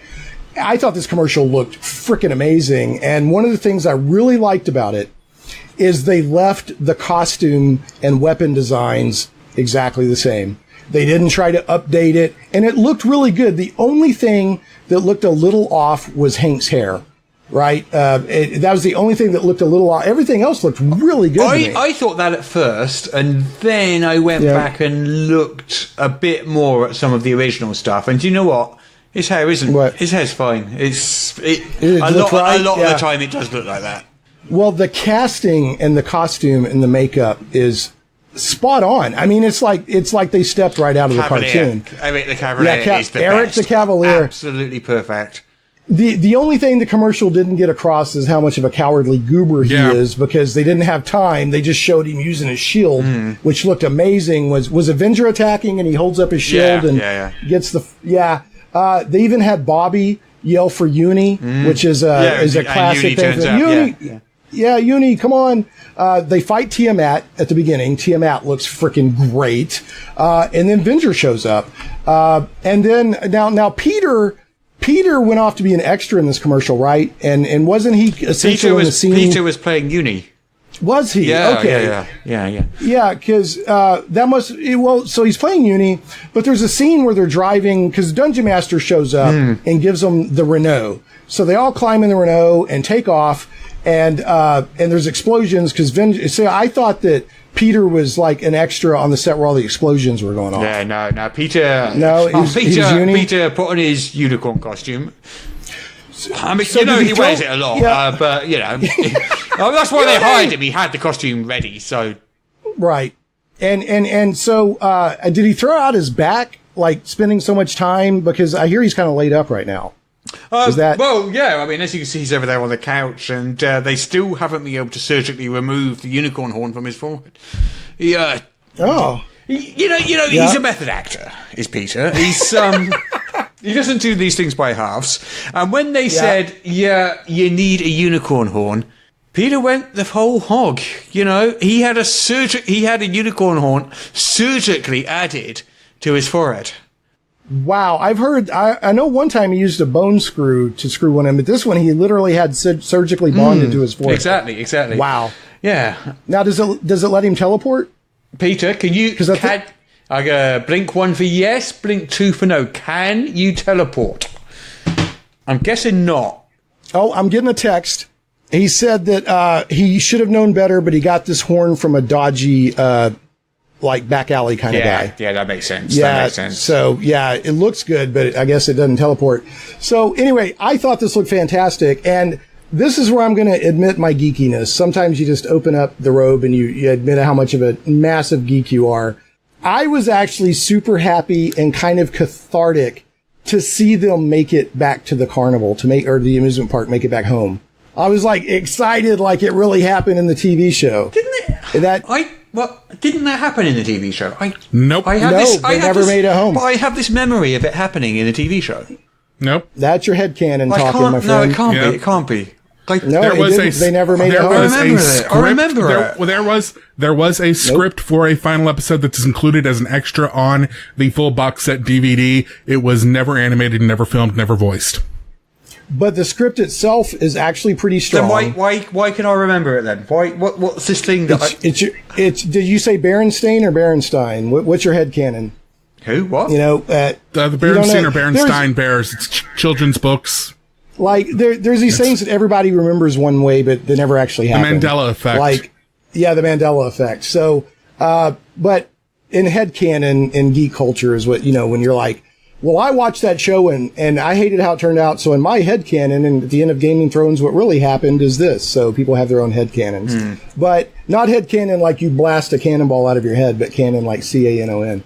So they never made it home, but I would Is there one where they get home and then end up back in the D&D world again? Yes, they turn around and come back that must be what I'm remembering. Somebody needed help. Yeah, that must be it. They made it through the portal. They're looking at the amusement park. Yeah. I think some of them actually stepped through, but somebody behind them needed help. That must be it. They turned around and ran back through. Yeah. Almost every episode, they came close to going home. Right. I think we're pretty much done on the news as well, actually. So, I've got a bit of news that I've dug up at the last minute here. In preparation for the that's the 25th, the 40th anniversary of the first Alien movie. 25th, yeah. Not the 25th was the 40th. Yeah, May the 25th was the 40th anniversary of the first Alien movie. Right. And that is when Free League Publishing put up pre-orders for their official Alien role-playing game, including details about the starter set they're going to be doing. It's called the Cinematic Starter Kit. It's going to be 128 pages. Includes the module Chariot of the Gods from novelist Andrew E.C. Gaska, who's the setting writer and is a sci-fi novelist. There's also going to be like a free bonus gift one that's going to be available if you pre-order it from their website. But the full starter set's going to have dice, a big map of of space there, GM screen, and cards. I'm not exactly sure what all the different things are going to be for because I haven't seen it yet, but that's what they're showing on the big picture here. I can see Aliens being a kind of one-shot type RPG, but I just have I don't know. It just seems weird to me as a campaign. I think but, the problem. what do I know? I think the problem with Aliens is the genre is survival horror, and survival horror by definition is where most people die. That's the point of survival horror. So the very setup doesn't lend itself to a campaign, does it? Aliens does a little bit more, at least, because it's everyone more... dies in that too. Yeah, it's more action-oriented, but it's still survival horror. So speaking of Aliens, you have a Woyne source book that's not Aliens, but it may involve xenomorphs or something. Yes, so how is that? What's the reception been on that? How's that done? So it's one adventure. It's not a campaign setting. Well, it is kind of a bit of a campaign setting, but like we said earlier, it's survival horror that lends itself to one-shots. So it's one adventure. It uses pre-gens, and there's something like 10 or 12 pre-gens in there, because the idea is you're not expected to survive. So if you have a group of 4 people or so, you can work your way through pre-gens. So as one dies, you just grab the next one. Oh, it's the engineer in the next room. Oh, it's this medic carrying behind this table. Or it's, or it's this bartender or whatever. It almost sounds like the funnels from Dungeon Crawl Classics a little bit. Yeah. I could see that, yeah. I mean, the idea is, if anyone makes it off alive, it might be a couple of the characters, and they're going to make it off the planet alive at the end, and that's it, done. It's not. And then whatever. Whatever the equivalent of Wayland Yutani is going to. Because I mean, basically, the aliens in it. If you get into a fight with one, you're screwed. You really are completely screwed. As it should be. Yeah, as it should be. Yeah, right. All right. Well, that's cool. Speaking of shooting from the hip. How's Peter doing? Oh, did you not hear? No. I noticed he was over on the couch wearing some kind of weird, white boot or something. Yeah, no, he's been involved in a bit of an accident. That's why you haven't heard his voice this entire time. Oh no! I was disappointed that I didn't get a chance to talk with him. I'm #Team Peter. Yeah, well, he had an unfortunate encounter with the time vortex. Oh. I mean, we've all had unfortunate encounters with the time vortex, of course. I mean. It's understandable, but no one told him that you're not supposed to go in head first.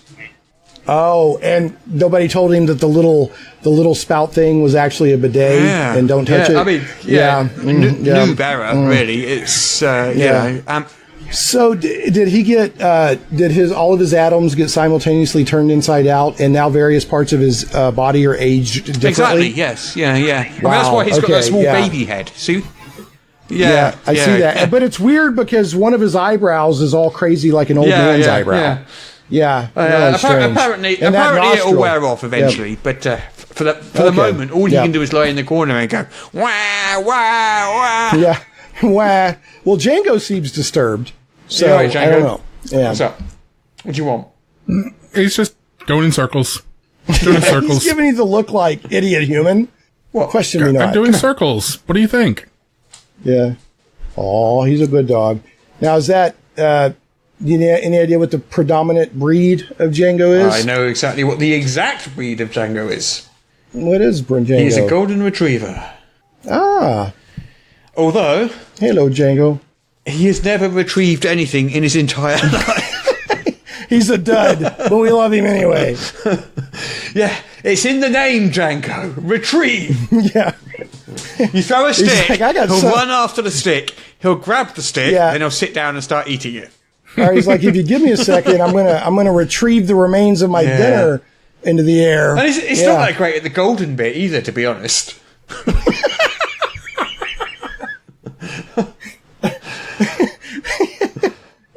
He's sort of ochre. Yeah, with a splash of mud. Yeah. Poor Django. Yeah, poor Django.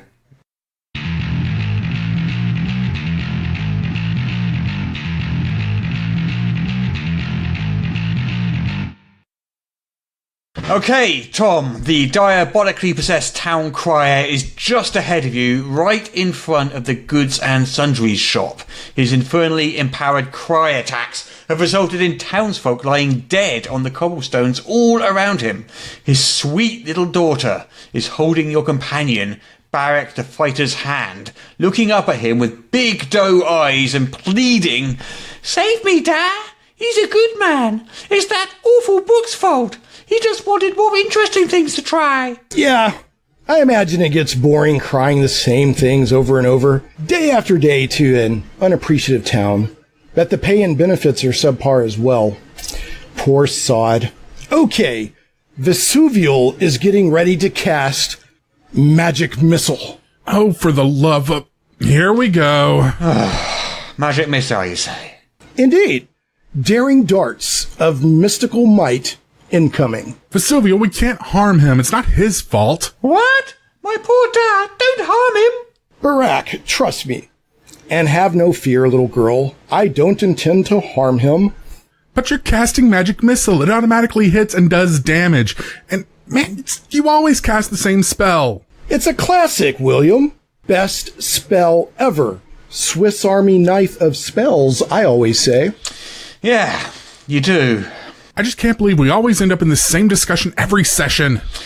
You and me both, mate. I can't help it if I'm the only one at this table who appreciates the subtle nuances of this amazing spell. Subtle what? Look, did you know Magic Missile was inspired by a scene in The Raven with Vincent Price and Boris Karloff? You see, there's a... Wizard's Duel, yes, we know. Ah, yes. Back to the game then.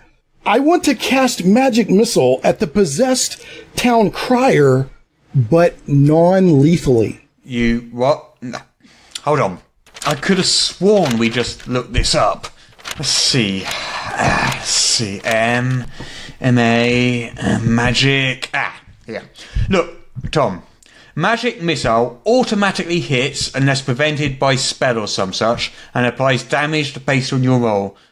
Look, I know you know this already. There's no non-lethal option. It's not a melee attack.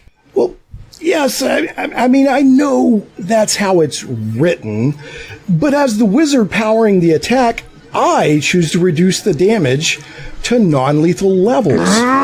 It doesn't work that way.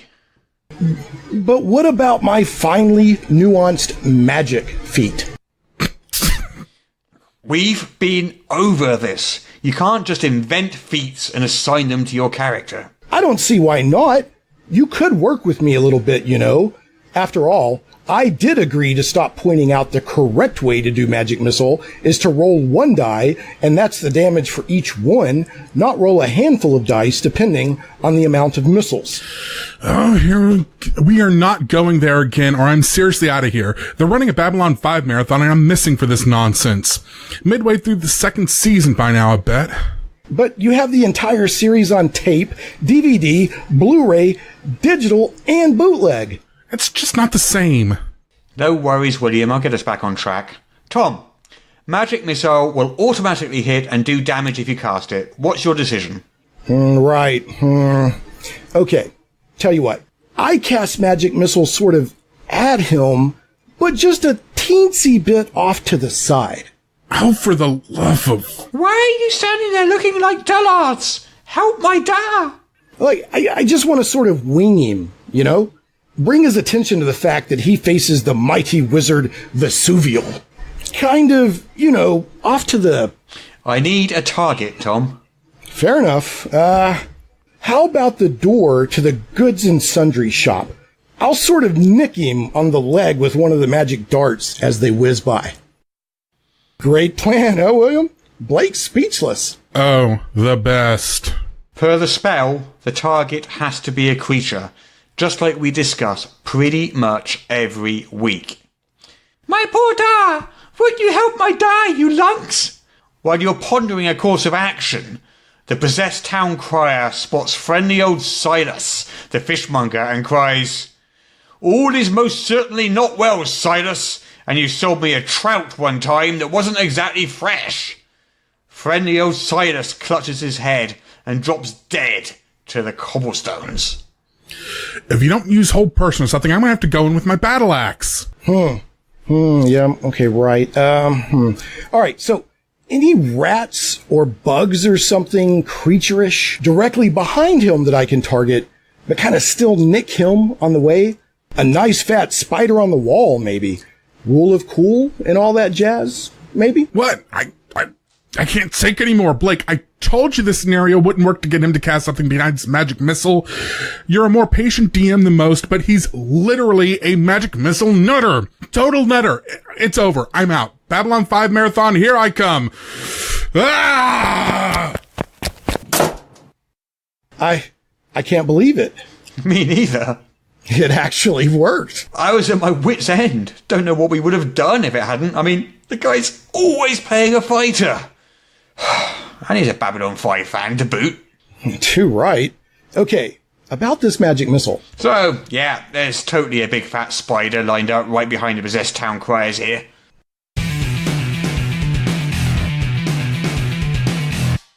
I just want to say on the podcast, if possible, Morris, Peter, congratulations on 50 episodes. Thank you. Thank you very much, Shane. I heard that Peter attempted to do this sketch in interpretive dance with the language of the African Wakani tribe, and evidently it exhausted him, or there was some sort of he's laying on the couch over there, right? Yeah, I think some of the high kicks were a bit too much for him. Well, saying magic missile in that dialect, interpretive dance, is not easy. Have you ever known anyone to pull both hamstrings at once? Well, and amazingly, he somehow pulled 3. I guess he rolled a 20. Look at him over there. He's blinking away furiously at us, but he just loves it so much. Wait a minute. Yeah, what is? I just got another text from him. What does defenestration mean? What does it mean? It means throwing out somebody out of a window that's higher than the first floor. Yeah. I was trying to think of a funny word that implied violence. Well, luckily we're safe for at least another week because he's not in any position to move right now. Poor Peter. So, in all actuality, tell him I said hi. I really enjoy him as part of the podcast. So, well, someone has to. I'm hashtag Team Peter because, by goodness, somebody has to be paid to be hashtag Team Peter. Russ, thanks for inviting me. Thank you so much for coming on. Yeah. You've always been a really great supporter of this show, and we really appreciate it, Shane. We really do. Yeah. Well, thank you everybody for listening. We will see you next week. Bye.